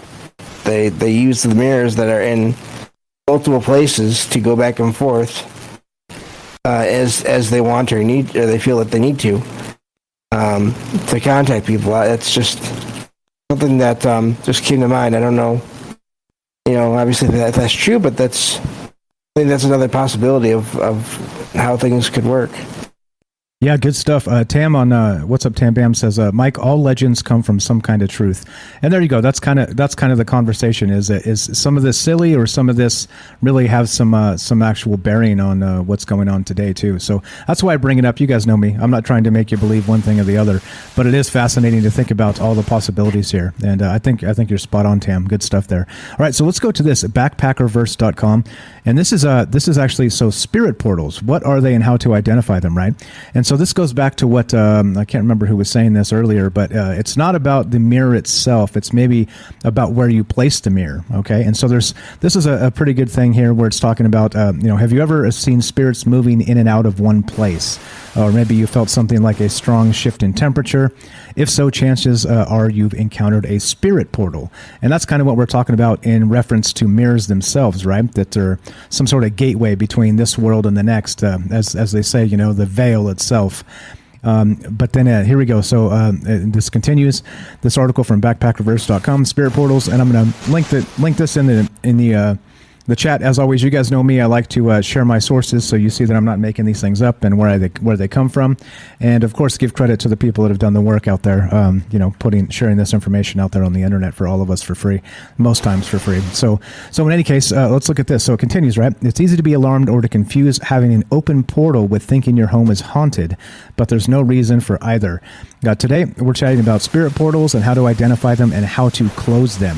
And I thought this was pretty fascinating, right? So it says, whether people choose to accept it or not, our physical realm is highly related to the spiritual realm. What we do here impacts what happens here, and spirits from that world can and do impact us. Just like a physical door allows you to pass from outside to inside your house, or vice versa, where a staircase allows you to travel up or down, a portal allows beings from the fourth dimension to access our dimension. And this is again from this particular website. It says, how are portals formed? It says, places where lots of people have died will create these kinds of openings. So hospitals or war zones will often have lots of portals, kind of like we described from, Gettysburg, places like this, battlefields, right? Oh, yeah. People have seen lots of spirits in some of these highly traumatic areas where lots of people died in just like gruesome ways. But so there's another one. It says portals can also form in you. Again, this continues. If you've experienced a particularly healing spiritual experience, you might become an open portal yourself. There are also some places physically that are simply more prone to connections with the fourth dimension. A lot of people think that portals open doors to hell or demons, but that's not necessarily the case. The laws of the spirit world are complex and very detailed, and not all spirit portals admit all beings. Interesting. So let's see. How do I know if there's a portal nearby? And so it goes into some of this about mirrors and all the rest of this. Let's see. Here we go. For example, if you have a mirror that is a portal, you can choose to give the mirror away and physically remove it from your home. And that's one way to do it, right? How to actually close it, get rid of it, right? Move it from the spot that it's in, as some people have suggested, maybe cover it, that type of thing. Turn it around, people say. I don't know about that, but I don't do that, but I also don't spend a ton of time in front of mirrors. So I don't know. They don't creep me out though. Like you and MJ say, I don't get a weird feeling, but I do. It does seem strange to me that when I see myself, like I said on direct video, that reversal is just, because I think my nose is just a little bit crooked one way, right? Just barely. It's like, barely perceptible. That when you look close, so in the reverse that I'm used to seeing myself, it's right. I'm opposite. It's like barely, but I'm just the opposite. It's just strange to me. But that's the vision I have of myself, right? So anyway, not that it matters much, but it does kind of give you a little bit of the creeps when you think about it, that, most times we're seeing ourselves as a reflection, as a backwards version of ourselves. Well, we're really not. It's the other way around. So here we go. Anyway, so point being, this is a good resource. Lots of good stuff in these articles. We got tons of stuff we can go through here, but I don't know. So as far as portals go and mirrors and the rest of that, do you think there's any way to definitely maybe shut one down if you're having a problematic mirror, for instance, like Jack was saying earlier, that he kind of was his intention maybe brought something through a particular mirror? Do you think there's a good way to maybe shut that down? Do you have any idea on that, James? I would say look into maybe either getting rid of the mirror if you can. Although I'm always kind of leery of that, because if it's anything negative that's going on, I mean, I guess if you want to get rid of it, then you can get rid of it. But just I'd be careful about just getting rid of it and giving it to anyone, especially a family with that maybe have kids and stuff. If it's adults that take it, and even after you maybe try to warn them of whatever's going on, then that's might be different, kind of. But I'd say getting rid of it. Looking into if you're a part of any kind of, if you follow any kind of faith or spiritual or religious teachings or any church of any kind or organization, I would say maybe talk to the people in that organization. That depends also on the people that are there as far as whether or not they'll accept what you're saying. I'm not saying none of this is foolproof advice or anything like that, and I'm always careful not to say that or to tell you I know exactly what to do. But those are some things I think you can look into. I'd be careful of breaking the mirror to get rid of it, because I've heard that can just release energies or release spirits from it, and then it's harder to get rid of them or to chase them away because they're not bound to that object anymore. That's the same thing why you hear that about like Ouija boards and stuff. Don't just burn it or break it. Because you might set something free. So yeah, that's interesting. I don't know for sure. Yeah, so I was going to ask you too about that. I'm glad you brought it up, because if you didn't, I was going to. So there's that old tale as well, that if you break a mirror, it's 7 years bad luck. Do you think there's anything to that? And so if you're breaking it, maybe it's not necessarily the luck that's happening. It's that you've possibly released whatever may have been lurking inside that mirror, right? So it kind of manifests as poor luck, but maybe becomes actual a haunting itself, right? Maybe like a minor haunting. Yeah, it could be. It could be that. I think you have to be careful with that, because I think in some cases you can attribute things to a cause, even if it's not really what the cause was, or that wasn't really the cause. But I think that that end is the spiritual end is also possible. So, but yeah. Yeah, so good stuff here. There's another one here. This is twowaymirrors.com and mirror superstitions. So let's just burn through a bunch of these real quick, and we'll finish this up. As always, you guys know me sharing my links. They're all actually right down below on Facebook. And actually, Facebook wouldn't let me stream with these links today. I had to remove them. So, yeah, right? Wow. Exactly. Facebook is giving me more problems than it's helping us recently. But here's another one. So we got a couple minutes left. So let's just burn through a few of these. This is from twowaymirrors.com. And this is good good stuff here. It's talking about, again, right, the Bloody Mary, the game of truth or dare, the broken mirrors, and the 7 years bad luck. The legend has it, when you break a mirror, you're going to be cursed with bad luck for the next 7 years. How true is the myth, and how is the curse undone? I thought this was pretty fascinating. So potential curse reversal options are here. Wait a couple hours before picking up the broken fragments, then take every last bit of the mirror and bury it outside in the moonlight. There you go, right? Maybe some ways to keep the whatever it is from emerging from these mirrors, right? Another one is throw salt over your left shoulder onto the devil himself. And another one is take a single piece of the mirror and touch it to a tombstone, which has an immediate effect. So there you go. Some pretty cool ways here. Again, like I don't know, I can't vouch for the whether this stuff actually works or not. But it is fascinating that not only do we have the myth of the mirror breaking it, 7 years bad luck, that there seems to be these also sort of remedies, like spiritual remedies, to maybe kind of cancel out the bad luck of the breaking the mirror. Anyway, have you heard of that stuff, or what do you think about that? I haven't heard of that directly, but just touching on the salt idea, that salt is said to be a way to repel negative energies or entities from your area or your home. Or I've heard of people putting it like on doorways and like window frames, or windowsills and stuff, window frames, to block any kind of negative stuff from getting in. So there's something to that salt idea. I mean, it's all.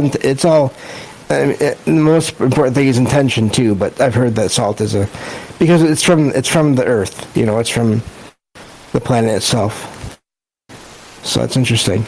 Yeah, like I said, reading some of this stuff is it's pretty fascinating. Like the deeper you go into it, you can find some of these nuggets of these old kind of counter spells, I guess you would say, kind of wards or whatever they're called now, but ways to kind of stop things from happening that may be you may have caused incidentally in the spiritual realm.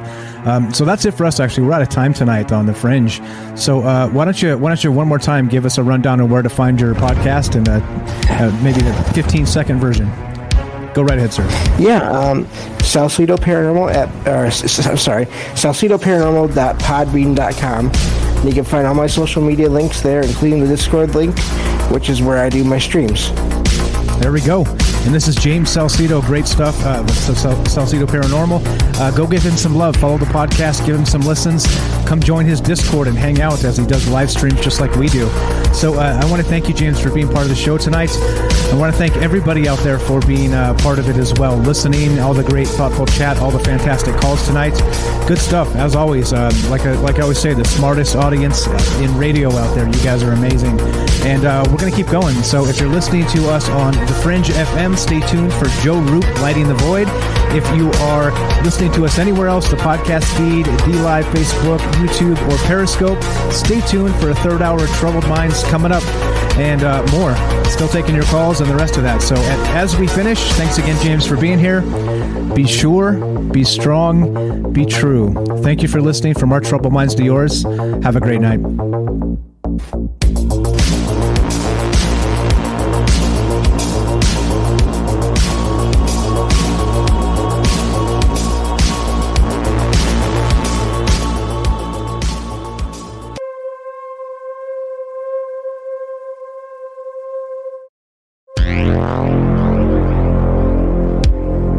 All right, guys, we are off the Fringe now. You guys know the drill. We're going to take a 2-minute break. 2-minute break, and we're going to come back for a third hour, still taking your phone calls. And we're still talking about mirrors, portals. If you break them, are they good luck, bad luck? Are there ways to stop that? Is this all nonsense? Somewhere in between, you guys tell us, and that's what we're doing. We're just kind of kicking it, having a good time, talking about weirdness, ghost stories on the internet, and do you believe any of it? It's all good, and it's what we do. We're here hanging out. So one more time, I'll put the phone number up on the stream. If you want to be part of the show, give us a call, 702-957-1037. That's 702-957-1037, and we're looking to hear from you. 2 minutes, don't go anywhere. Third hour of Troubled Minds coming up. We're here with James from Salsido Paranormal, and we're talking about mirrors, portals, breaking it, bad luck, and all that good stuff. So be right back. Don't go anywhere.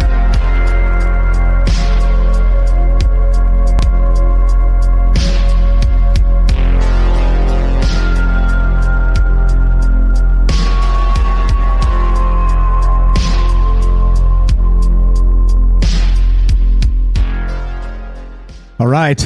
Welcome back to Troubled Minds. I'm your host, Michael Strange. We are here with James Salsido from Salsido Paranormal, and he's got a podcast where he talks about all things paranormal. And welcome back, James. How you doing, my man? Good, thank you. Good stuff, right? And it goes by fast. It seems like you say 3 hours, and you're like, oh, MG, that's so long. Man, it burns by, especially with the commercial breaks. It seems like that kind of makes it even go by faster. But yeah, what a breeze, huh? Easy peasy. Oh yeah, no, I love talking about the stuff. If I didn't have to read my own podcast, I would make it go for 4 hours at a time instead of just about an hour or so, like I do. But yeah, no, I love it. Right on. Good stuff. Lots of great chat out there. I see. Let's see. Robert says on Facebook, it was the ancient Romans who first suggested the idea of broken mirror bringing 7 years bad luck. This stems from another piece of Roman lore stating that every 7 years life would renew itself, and any broken parts of your life, such as health issues, would be fixed. So if a mirror smashed and your image was the final thing it reflected, then you'd have to endure 7 long years of misfortune before the curse ended and good luck was renewed. There you go. That's good stuff. I hadn't heard that before. Another good one here from the Discord real fast on the Fringe. This is a really great comment as well. Let's see. Who else? Let's see. Mike on the Fringe chat said, great show, Michael and James. Thank you. Appreciate that. He says, my gypsy great-grandmother used to say that 7 years was a measure of luck, not time, in reference to that saying. So interesting that maybe it's 7 years of, right? It may happen all instantaneously. It's just 7 years of bad luck as a reference of the pain you will endure, and it could not be time as well. Just that itself, which is kind of fascinating. Both of those comments on that. We got a phone call. We'll take that in a sec. But what do you think about that stuff, James? I thought I remembered it being something from Rome to do with that. There's so many stories about everything like in this topic. It's hard to keep them all straight, but that is interesting.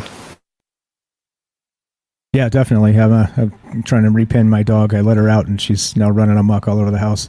I may have to go round her up so she's not outside barking at the neighbors. But anyway, all right. So if you guys are interested in this conversation, love to hear from you. 702-957-1037. That's 702-957-1037. The phone number is right there, just below the bunker. And yeah, that's right. Everybody brags they have a bunker, but I'm the only one. I'm the only one that actually does. You can see it. I'm in it, and prove me wrong. Come at me, bro. All right, let's go to Matt in California. What's up, Matt? Welcome to the show. You're on Troubled Minds with Mike and James. How are you, my friend? Good. How's it going, Mike? Doing very well. What's on your mind? Go right ahead, sir. All right. Good show tonight, and I want to say thank you to James. Good job tonight. Thank you.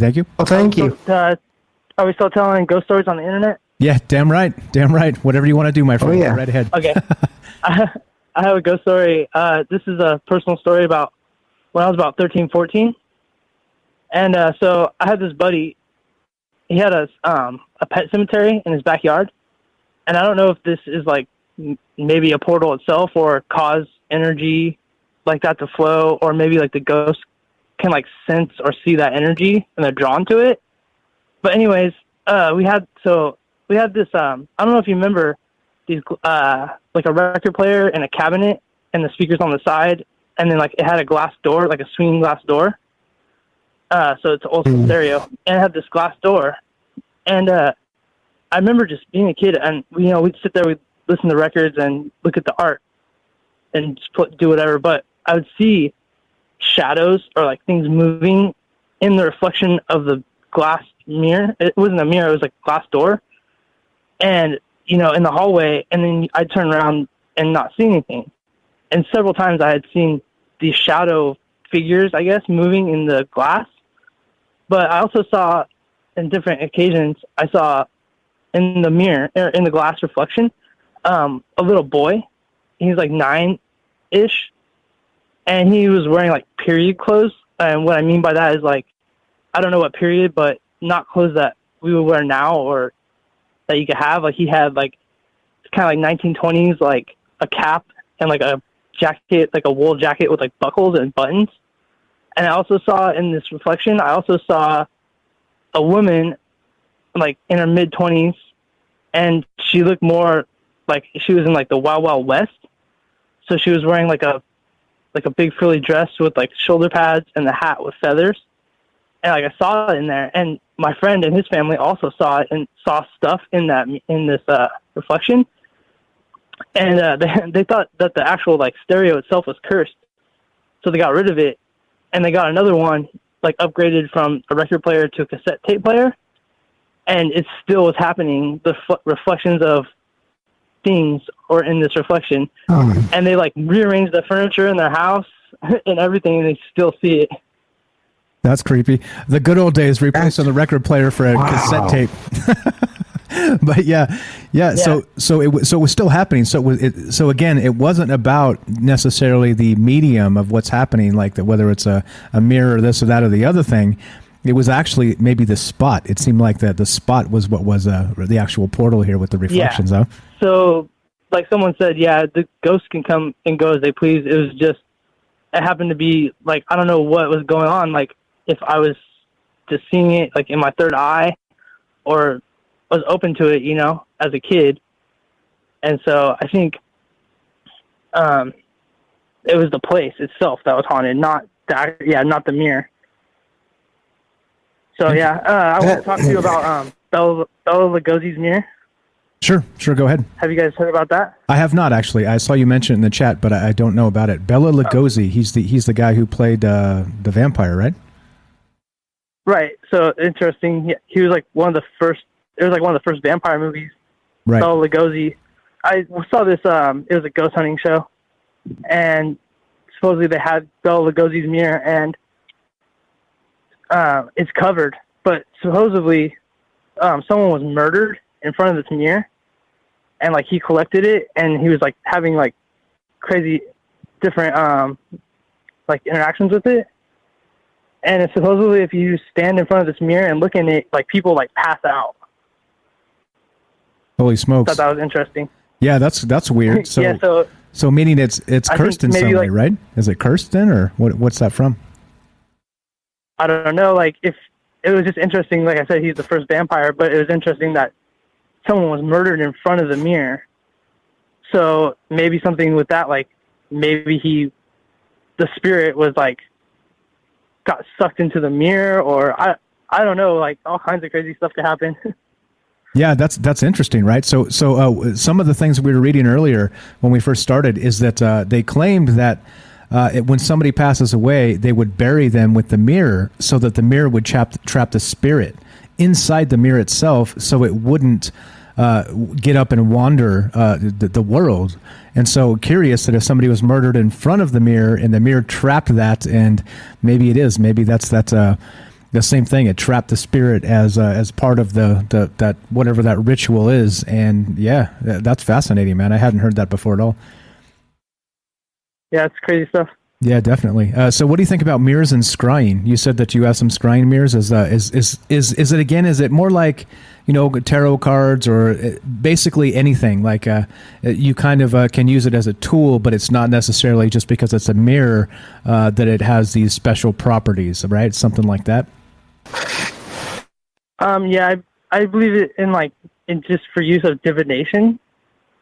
So it's the same thing as like, if you see a cloud, you look up at a cloud and you see an animal on the cloud, or like reading tea leaves.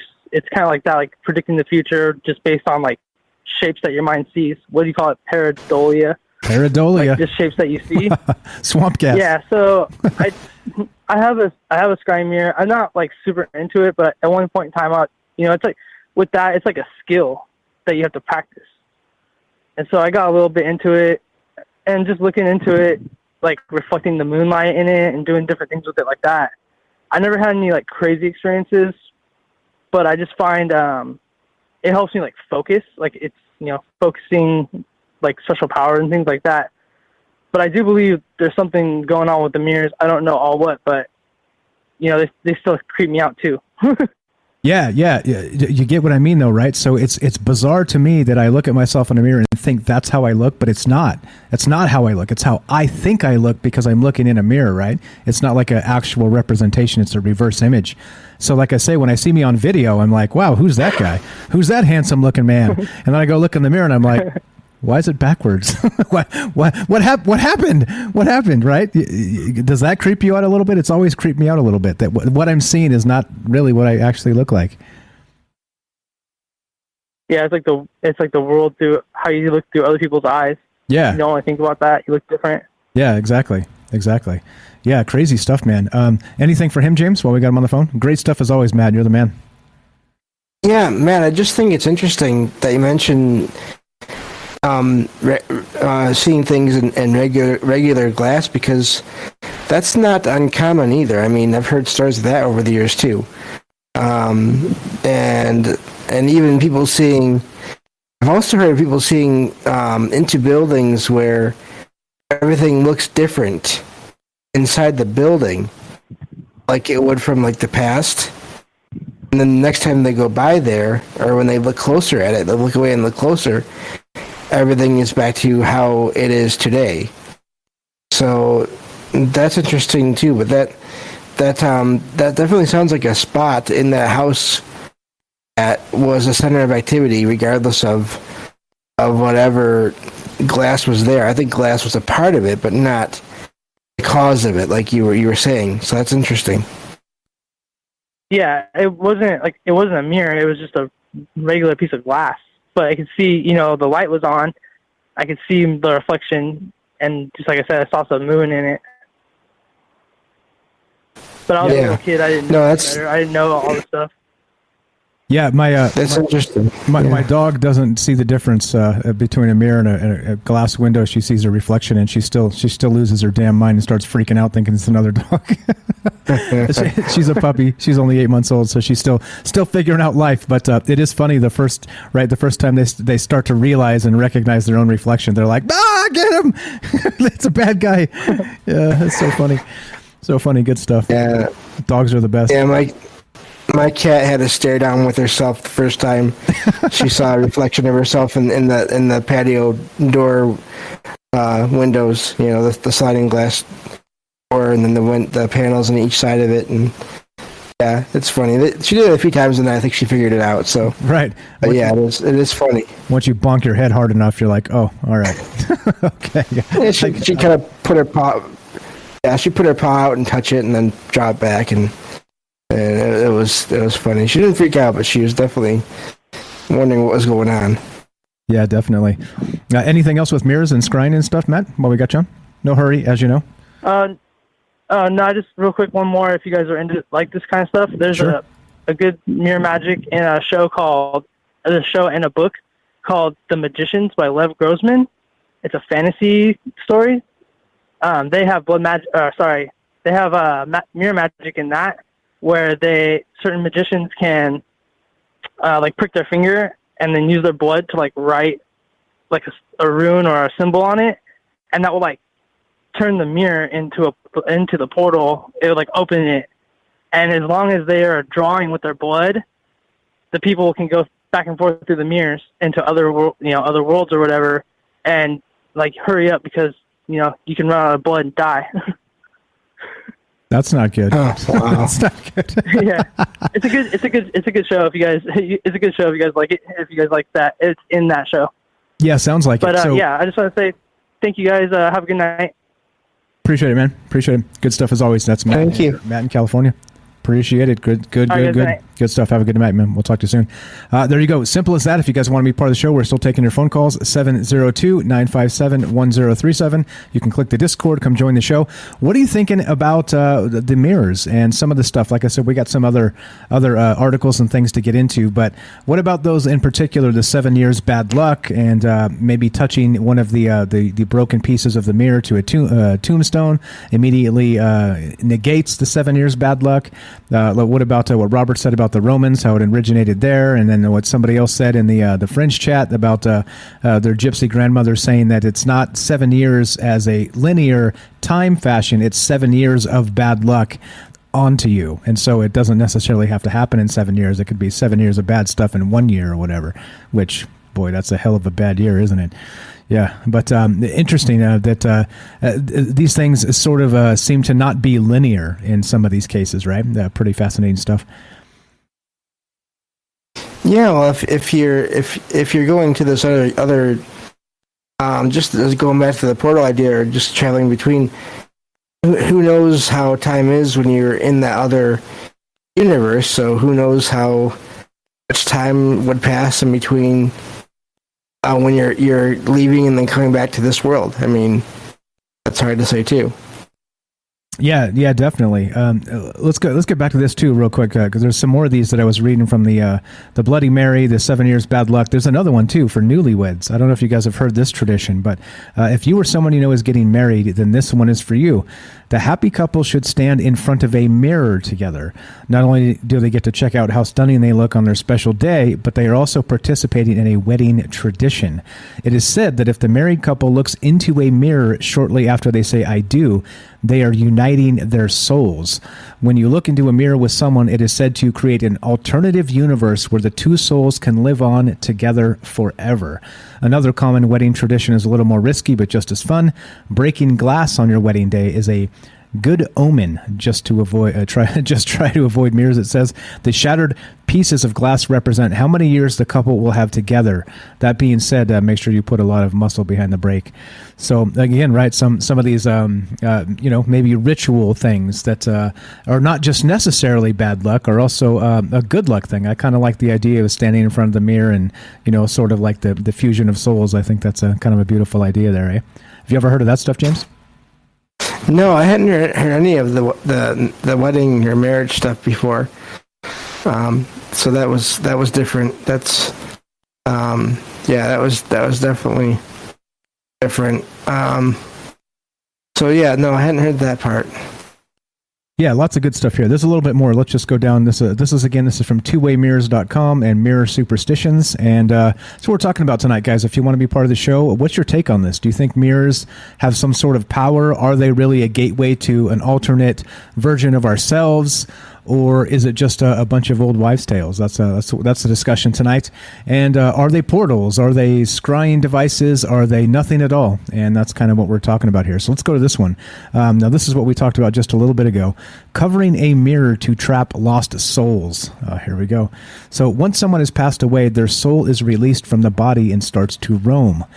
Legend says that if a soul encounters a mirror before the body is buried, typically within the first 3 days of passing, their soul will be trapped in the mirror itself. That is said to cause mirrors to tarnish or even turn into an image of the deceased. People have claimed to see faces of the dead appear in old antique mirrors. Is this a trapped soul or just our minds playing tricks on us? Some also believe that demons could escape through the mirror into the living world. To prevent trapped souls and demons roaming about, simply keep your mirrors covered if someone passes. There you go. You ever heard that one before? No. I mean, I've heard of like we mentioned earlier tonight, that they can be trapped in mirrors, but I haven't heard of that in particular. The whole you can trap other things besides just regular ghosts in there. That's different. I mean, there are different kinds of beings out there besides just human spirits. So that's always something to keep in mind too. Yeah, exactly. And like I said, it's not necessarily all evil stuff here. We're not like trying to spook anybody. I mean, it is ghost stories on the internet, but it's there seems to be some good omens here that come from mirrors and this sort of thing too. So I think, as always, we talk about intention on this show. And again, I'm not an expert in this stuff, but it seems to me that if you have good intentions, that it's harder for terrible things to come about. Let's see. Tam says, but the mirror also means the direct opposite. Up and down, left and right. Maybe the upside down is the opposite of what you are. So if I'm a good girl here, then I'm a badass there. And yeah, interesting thought. So we got more of this to get to. And as you know, we're taking your phone calls, guys, if you want to be part of the show. 702-957-1037. That's 702-957-1037. And we'll put you on the show talking about ghost stories tonight. Mirrors and portals and scrying and our mirrors and the whole Bloody Mary thing and all the myths associated. Are they phony? Or is there something to this, you think? And that's the question. So let's go to Robert in Pennsylvania. What's up, Robert? How are you, my friend? You're on Trouble Minds with Mike and James. What's on your mind tonight? Well, I'm going to tell you a true story. Sure. Love it. I'm hearing you from okay. Well, years ago, many years ago, when I told my parents that I was going to get married, I was going to marry the woman I'm married to now. My dad invited me up to his bar. And he never invited me up to have a beer with him at a bar before. So I was stunned and went with him.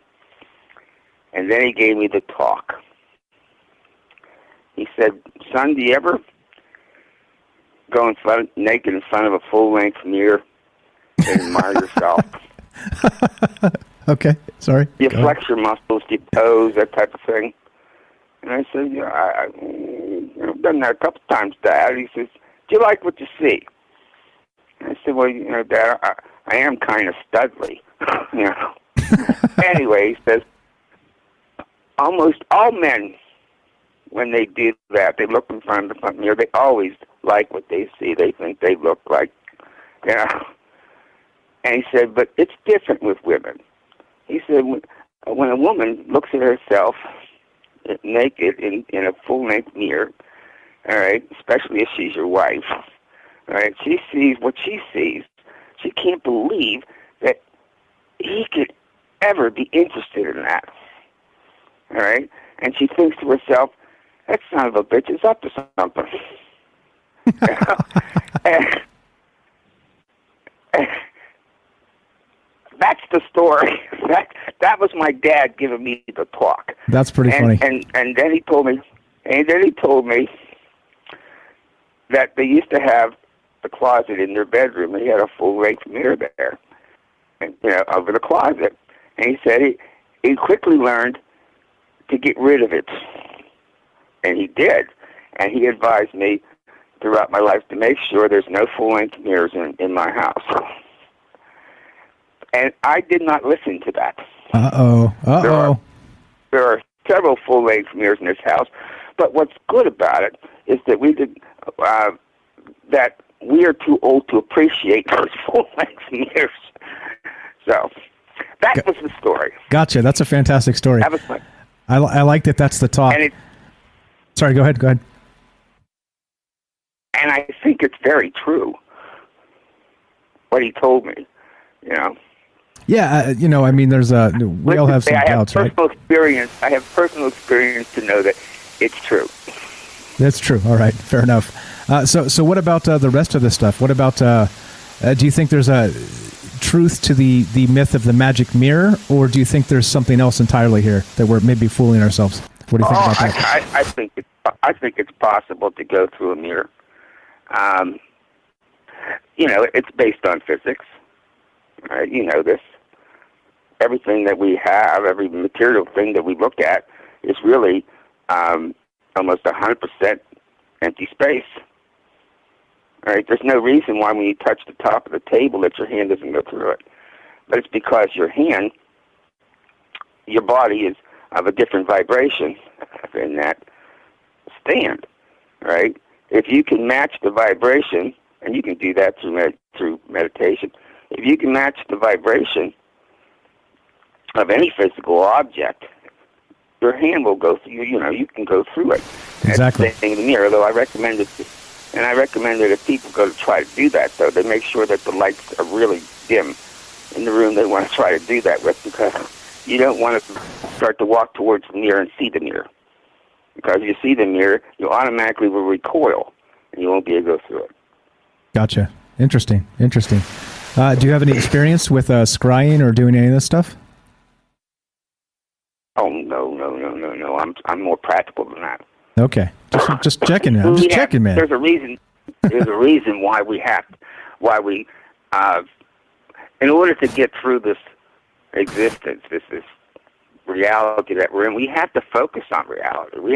It takes a whole lot of energy to maintain the reality that we're living in. All right, what you're seeing, what you're thinking, what you're smelling, those whole things, and that's why people get old, because as just like your laptop battery, all right, sooner or later it starts to die. All right, the energy starts to diffuse, it starts to empty. That's the same thing in life.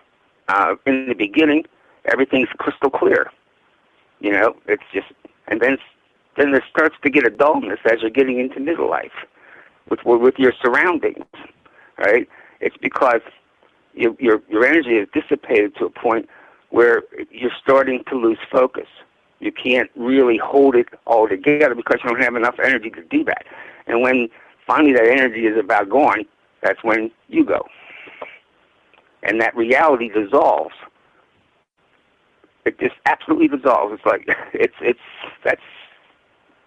there's your answer. Okay, all right. So good stuff, but you're not into the dark arts, as it were. And of course, I say that tongue in cheek. Well, my daughter is. Okay. My daughter is. She's been a witch. She's been a witch for a long. Really? Huh? Oh my goodness gracious! Like, we don't tell the priest. We don't tell the priest. Gotcha. We don't let the priest know that she has the dark art. She has a little. Fair enough. Fair enough. It's probably a good idea. She's very, very proud of her Wiccanness. Wiccan. Wiccan, yeah. WC. Yeah, Wiccan. She's a Wiccan. Yeah, Wiccan. And all right. her friends are Wiccan. Nice. Yeah. It's not. It's not an evil thing. Wiccan's not an evil thing, as far as I know. James, anything for? No, my daughter's a sweetheart. Yeah, my see, daughter's a sweetheart. I don't doubt that at all. No. Anything for Robert, James? While we got him on the phone. Not really. I think that.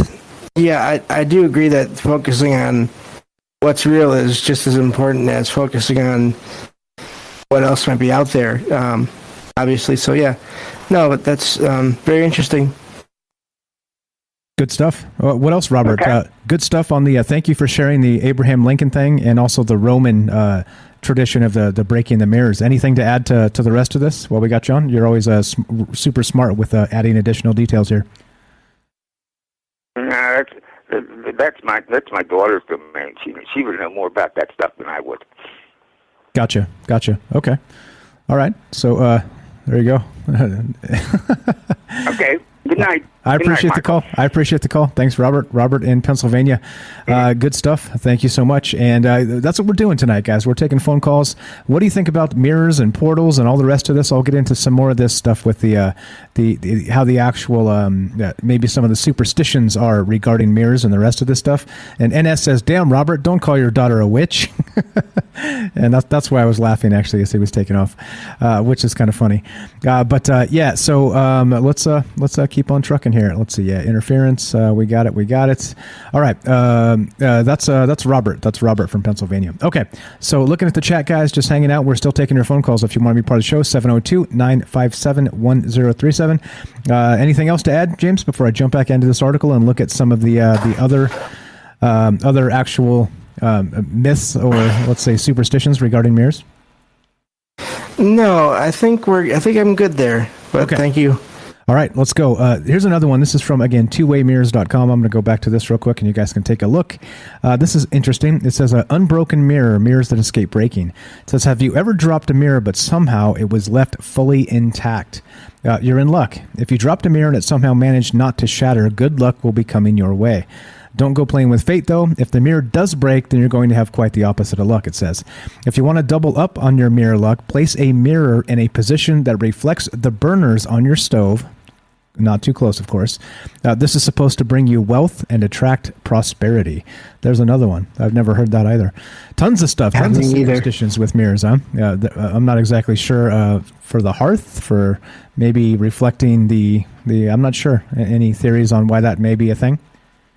No, but that does make sense. It's almost like a modern version of putting it near the fireplace. I mean, like you said. So I didn't think about that, but that could be it. Okay, sweet. There's more here. Let's read a couple more of these. Again, we're talking about mirrors tonight, guys, and some of the superstitions.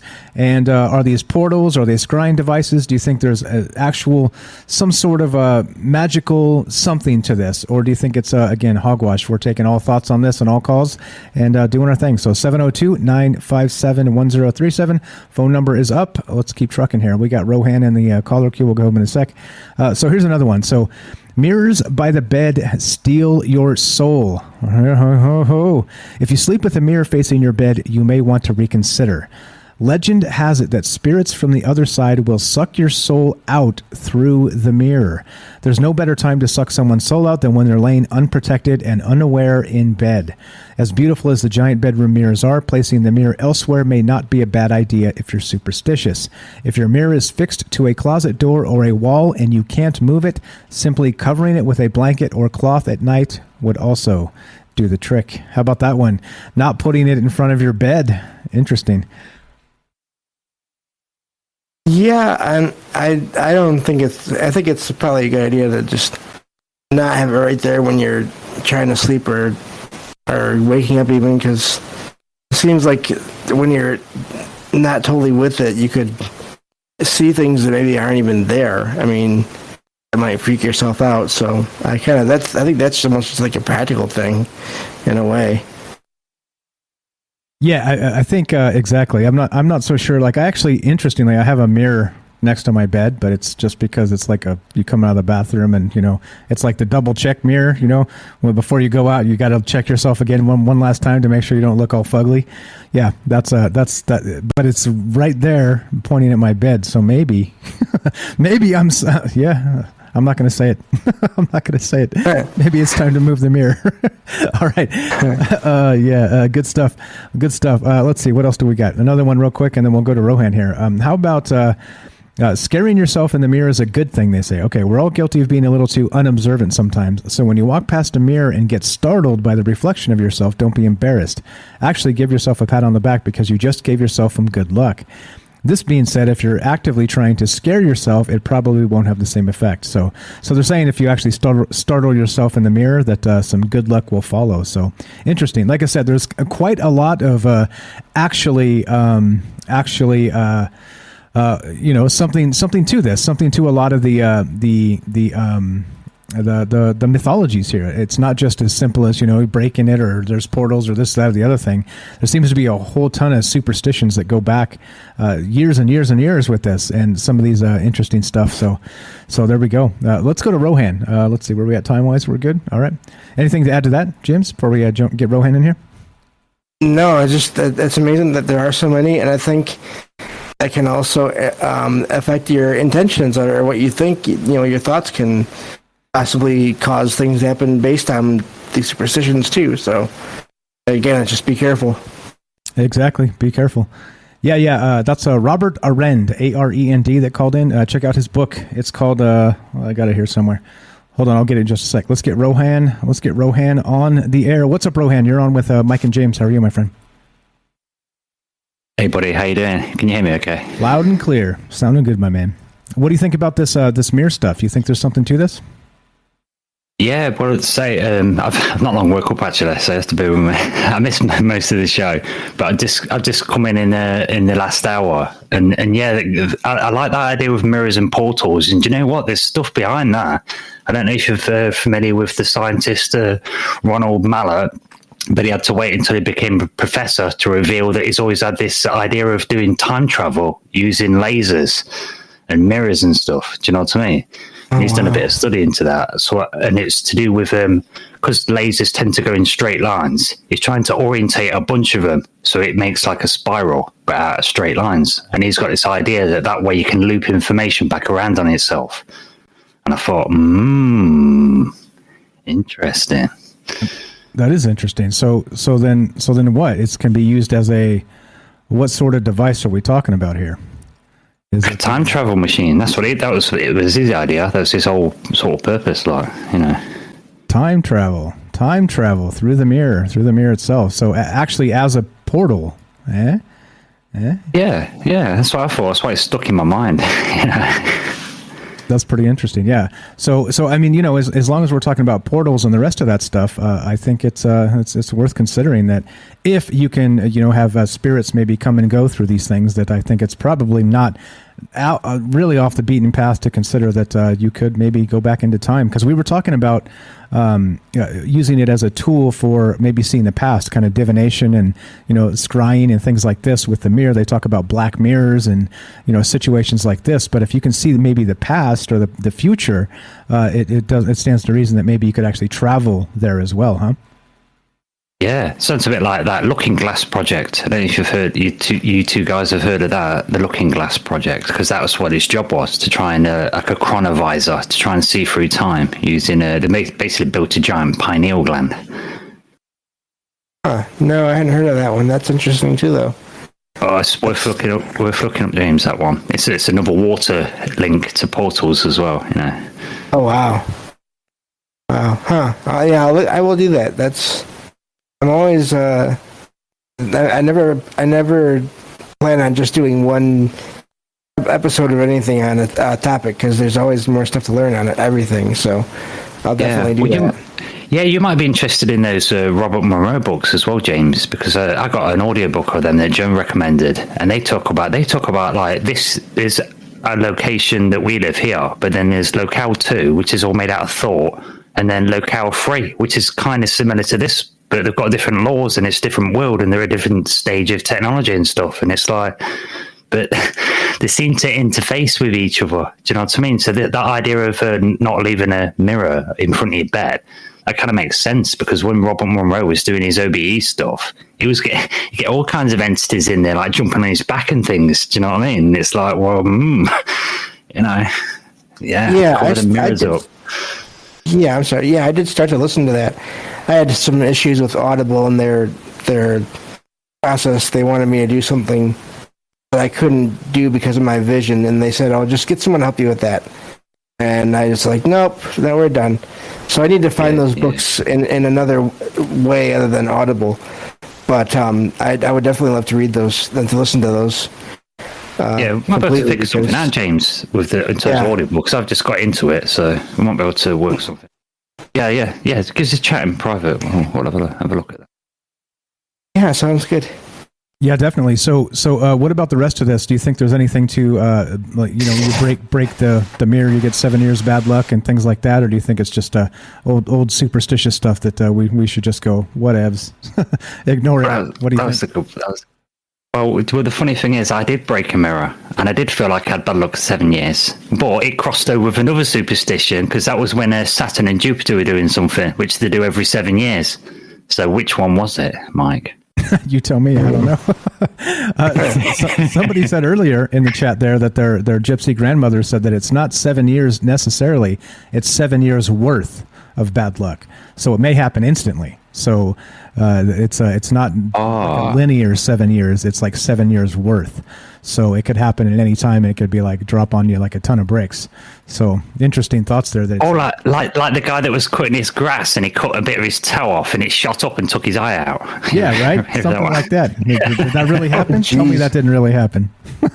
No, that's a story. Yeah, that really happened. It actually happened. Oh my gosh. Yeah. I know. Wow. That's a bad day. That's a bad day. There you go. He probably broke a mirror earlier, and it all came to him all at once. Yeah, I mean, so that's the stuff, right? We're looking at some of these other superstitions too, and you know, like Tam said in the chat, I kind of agree, right? Like a lot of this stuff may actually have something to it. Like a lot of times, this stuff doesn't come out of nowhere, right? Just these fictional stories. So maybe some of this folklore, as you know, we like to consider as you know, possibilities on this show, because you never know. You talk about old stories passed down from generation to generation in the old days. Even, you know, if you can go back thousands and thousands of years pre-writing, this is where a lot of this stuff comes from, right? Like we're talking old days. So who's to discount the knowledge of the ancients, in my opinion? So I think it's definitely worth considering.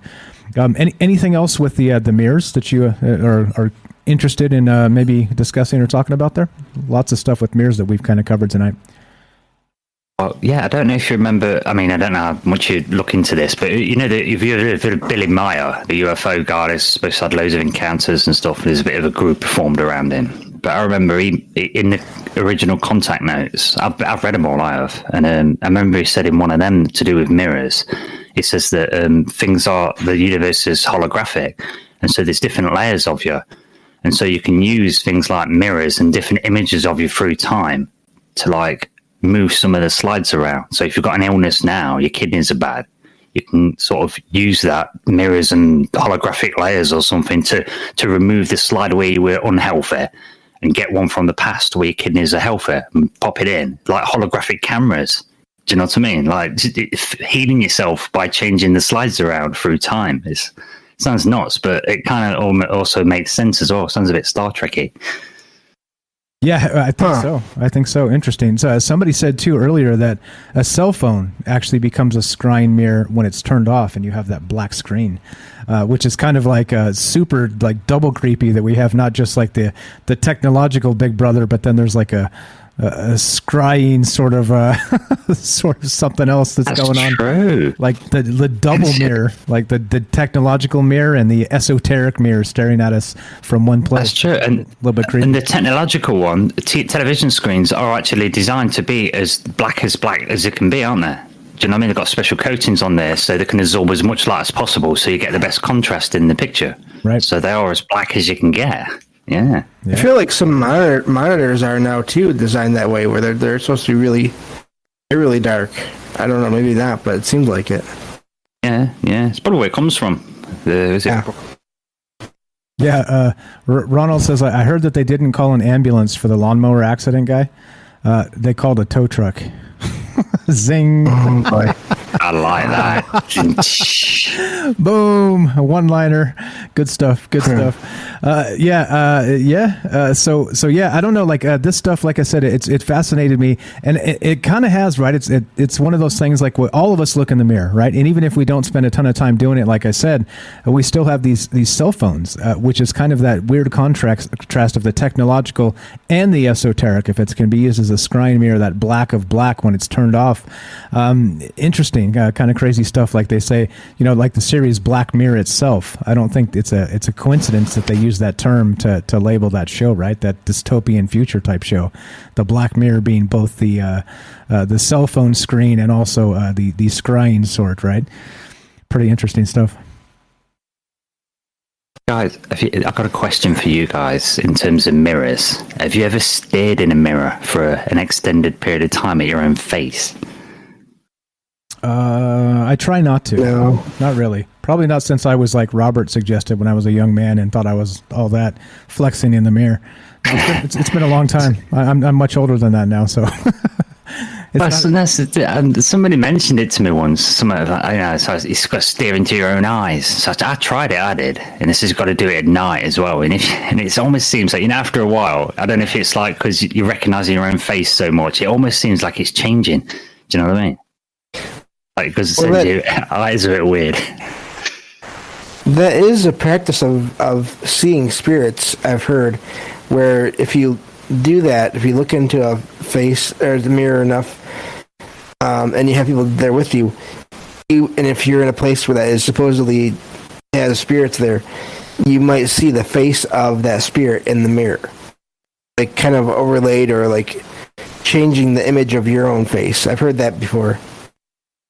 That makes sense to me because that's sort of along the lines of what I was being told to do. I can't remember exactly what it was, but yeah, it was about trying to use your face as another mirror to be a canvas for something. I know it's past lives or whatever, but that's kind of makes sense because it does weird your eyes out. I don't know if it's because of keep seeing your own association so many times or whether you're peering into your own soul. Do you know what I mean? But I was finding it was interesting. Yeah. I wonder, could you hypnotize yourself with your own mirror reflection eyeballs? I wonder. Yeah, there's an idea. I used to, where's the pocket watch?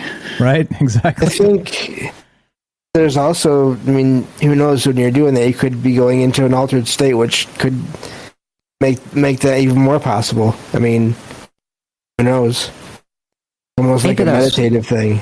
Yeah, maybe that's what, like those motivational speakers. They'll sometimes you'll get that idea. They'll tell you to look at yourself in the mirror and repeat 5 times a positive affirmation. Maybe that's what it is. Maybe you're getting yourself onto another timeline where you did turn up to work on time, sort of thing. I swear I was better in that other timeline in all the ways I could be. Totally.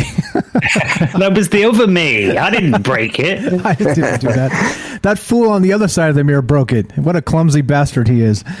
Yeah. No, good stuff. So we got Jay for the J-tro, the J outro here on deck. But good stuff, Rohan. Anything else? Like I said, man, you got tons of great ideas all the time. So what else do you got for us, man? regarding mirrors? I'm cool, man. I'm just going to sit back. No, I only caught this last hour of the show, but yeah, man, enjoying it, man. It's nice to get involved. Cheers. All right, appreciate it. I'm going to go stare in the mirror. A couple things real quick before you leave, Rohan. So Jennifer says I did what Rohan is talking about, and it seemed like I disappeared.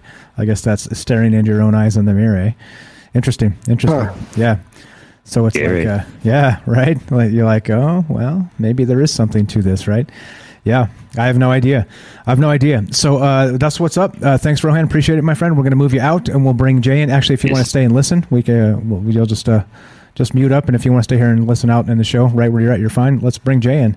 Jay, welcome to the show. Whenever you're ready, my friend. How you doing, buddy? Still taking your phone calls, guys. We got a little bit of time left for you. If you want to be part of the show tonight, 702-957-1037. That's 702-957-1037, troubledminds.org, and we'll put you on the show. What do you think about this mirror stuff? Do you think it's, again, superstitious hogwash, or do you think there's something to this? Do you think that maybe the mirror itself is possibly some sort of portal, at least maybe in the mind's eye, into an alternate universe, into a place where the opposite of us exists, and you can see a representation of it right in front of you. Good stuff. Thank you guys for again all the great chat, all the great calls tonight, and thanks Penny for cheerleading everybody out there, getting the thumbs ups. Appreciate that. And there you go. Support Mike on the Patreon. There it is. Thanks, Penny. Welcome to the show, Jay. How are you, my friend? What's going on tonight? Fantastic. I love this mirror thing because I do a lot of crazy fixing the things. And sometimes those things are really old mirrors, and I live in a funeral home. It's not a funeral home anymore, but, we have mirrors in our house. And that creepy energy that you were talking about, and I actually wanted to say something to James about it, is that you feel it when you pass by a mirror. Just sometimes, not all the time. Because we have mirrors in our house that have been. I posted a picture of a mirror that's in the house, in the dining room and stuff like that. That was the chapel room of the funeral home. That was supposedly from the White House, and there's a sister to that mirror, and they pretty sure they were in the East room, and they were opposing. They were in the museum here in town after, I can't remember the president that did the big remodel when the daughter's piano fell through the floor. They remodeled the White House, and they took a bunch of the antiques out and they sold them. And then a bunch of the super duper rich people bought them up. Well, the mirrors from the White House came to Binghamton, New York, and to the Roberson house, which at the time was actually a house, but they sat at opposite ends of the hall. And when the husband of the lady died and stuff like that, she started selling off the antiques and stuff like that to pay the taxes and all the whatnot and everything else like that. So one of the mirrors ended up in the funeral home of my house in 1927, and the other one ended up in a prominent doctor's foyer. And I've worked on both of them. But when you look, it's Mercury based. The only reason why I know that is because the fraternity that's in the doctor's house now had a frat party, and some drunk chick got pissed and threw a bottle at the thing and broke the mirror, and the college kids wanted to have the mirror fixed before the landlord found out about it. I was like, dude, you cannot fix that mirror. And I'm like, why? And I says, for one, it's 1/4-inch plate glass, and whatever on the back of this is not silver. I actually got mercury poisoning from it. It was mercury and silver and something else on the back of it. I have a huge chunk of it. I've got the leftover pieces in my garage. Yeah, I remember you telling me that back in the day. Right, but when you look in that mirror, that mercury, silver, gold, whatever the mixture is in there, I posted another one of the Hall of Mirrors in Cincinnati at the Netherland Plaza. those mirrors were gold. The people they were alchemists that made those mirrors. The people that made those mirrors made only the mirrors that were in that plaza built in 1929. I want to believe it was right before the stock market crash, and they built one of the biggest buildings in downtown Cincinnati to this day. And they were like the master carpenters that were hanging the mirrors with Brazilian redwood and everything else like that. And when you walk in that room, everywhere you look in that room, you can see everywhere else in that room because it's completely mirrored. And the energy that's in that room, it's just got like a very odd feeling. Odd's not a great word, but I can't pick up what it is. But when you look into, like look into the mirror that Rowan was saying about looking in the mirror into your own eyes and stuff like that, I think Willie said that, you see your body disappear and stuff like that. There's a marble pedestal at the base of the mirror in the dining room chapel, whatever you want to call it, at my house. If you stand on that marble pedestal and you stare in that mirror, you won't stand there long. Because there's just a feeling that comes over you that you're messing, doing, seeing. The other odd thing about that mirror is if you're in the butler's pantry where the embalmings and stuff like that were going on, that was the embalming room. If you're sitting down there and doing the embalmings and the door to the chapel dining room is open, what are you staring at? That mirror. Oh boy. It is right there, dude. I've had people come into that room. The lady was a tarot card reader and stuff like that. She came into that room. She used to come to parties at our house all the time, and we never let anybody into that room, still to this day. I took the picture of the Discord. It was the first time I've probably been in the room in 3 years. But anyway, no one goes in there. She wanted to tour the house, and she's like, what's in this room? She walked in that room. She took one look at that room, and she took one look at that mirror, and she never came back to my house again. Wow. She was terrified of whatever she saw in there. And she never mentioned what it was? Nope. Interesting. Not a word. She wouldn't even talk to me. She used to be a regular at the bar that I tended bar at when I bought the house.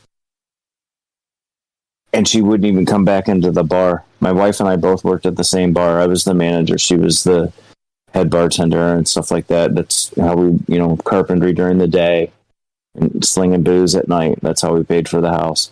Hell yeah. But she wouldn't even come back into the bar. If her husband was in the bar hanging out and stuff like that, she would come to the door and send somebody in to get him out. She wouldn't even, if we were working, she wouldn't even walk in and talk to us.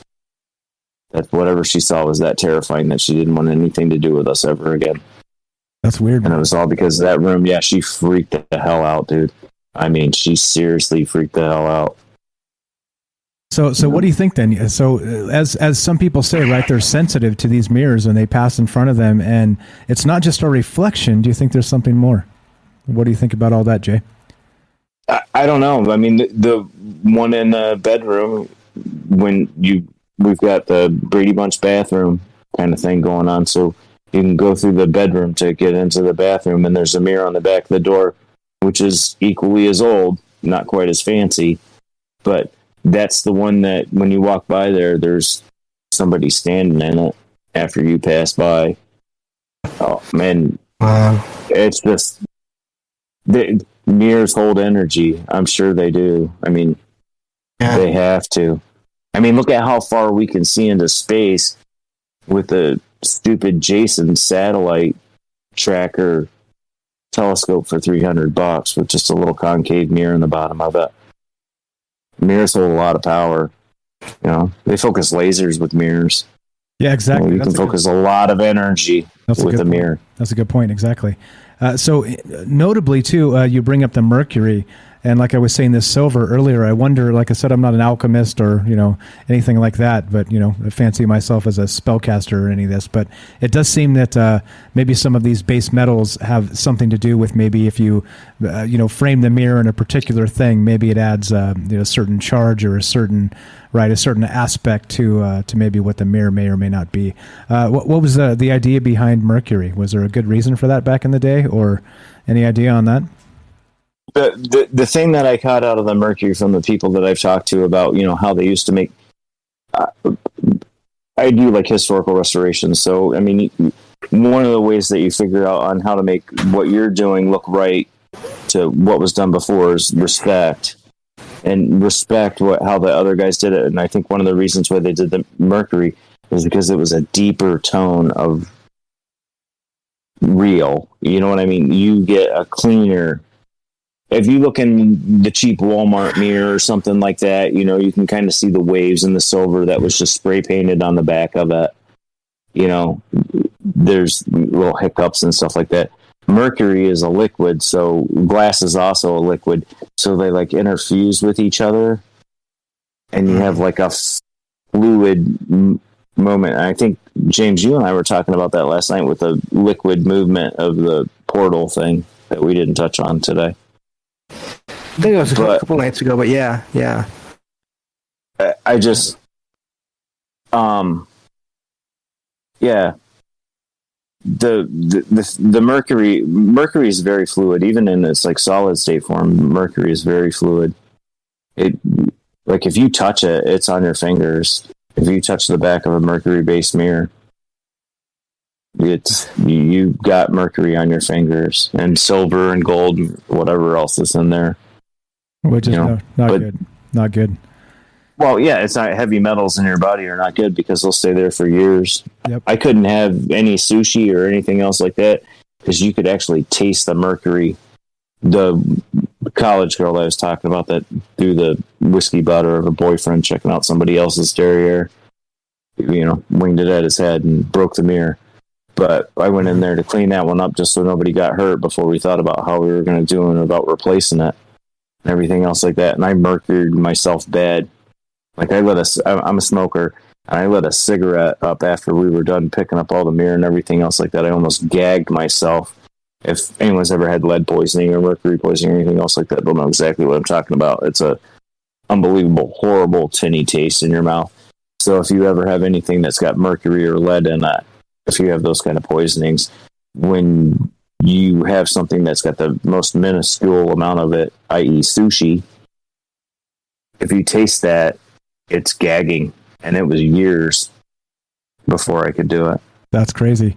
Meeps Music and Cover Songs, real quick. What's up in the chat says, the bottom line, mirrors are a recording and a reflection of the past. Nothing ever escapes them. And I like that. And maybe that explains quite a lot.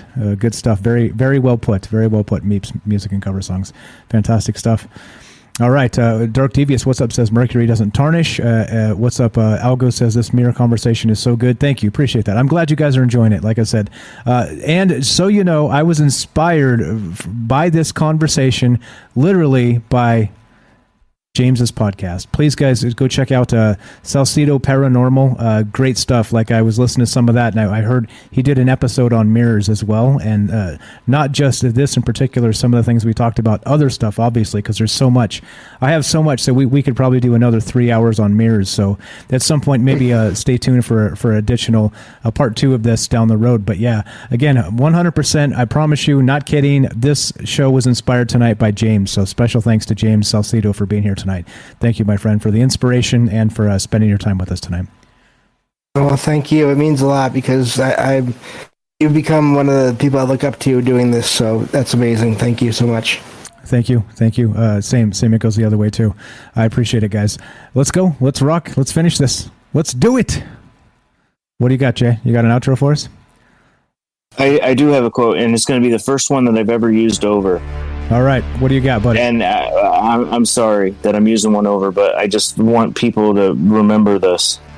is that when you're playing with stuff that you probably don't know about, because obviously none of us know about any of these things, that's what's interesting about it, is that you might be dealing with something that might be dangerous to you. So the same thing that the little girl said at the Ghost Hunters trip, to the earth and those who lie beneath, the paths that we are about to walk and those who tread them before us, to the homes we will enter and to whom once house, to this city and its echoes.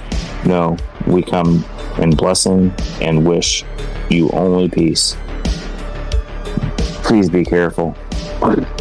That stuff scares me, you know. It really does. I mean, in our house, we don't give that stuff weight. Today, I walked into the room and took a picture of it for Lily and stuff like that of the mirror. I'm telling you, it's probably been 3-4 years since I've been in that room. I just don't even go in there. I mean, it's creepy. Just, if you don't know what you're messing with, don't do it. Don't do it. Agreed. Let's see. Hold on. I'm going to get the link for James's show real fast, and we'll drop this one more time. There it is, salsidoparanormal.podbean.com. Going to link it in the chat, put it up as we close this out.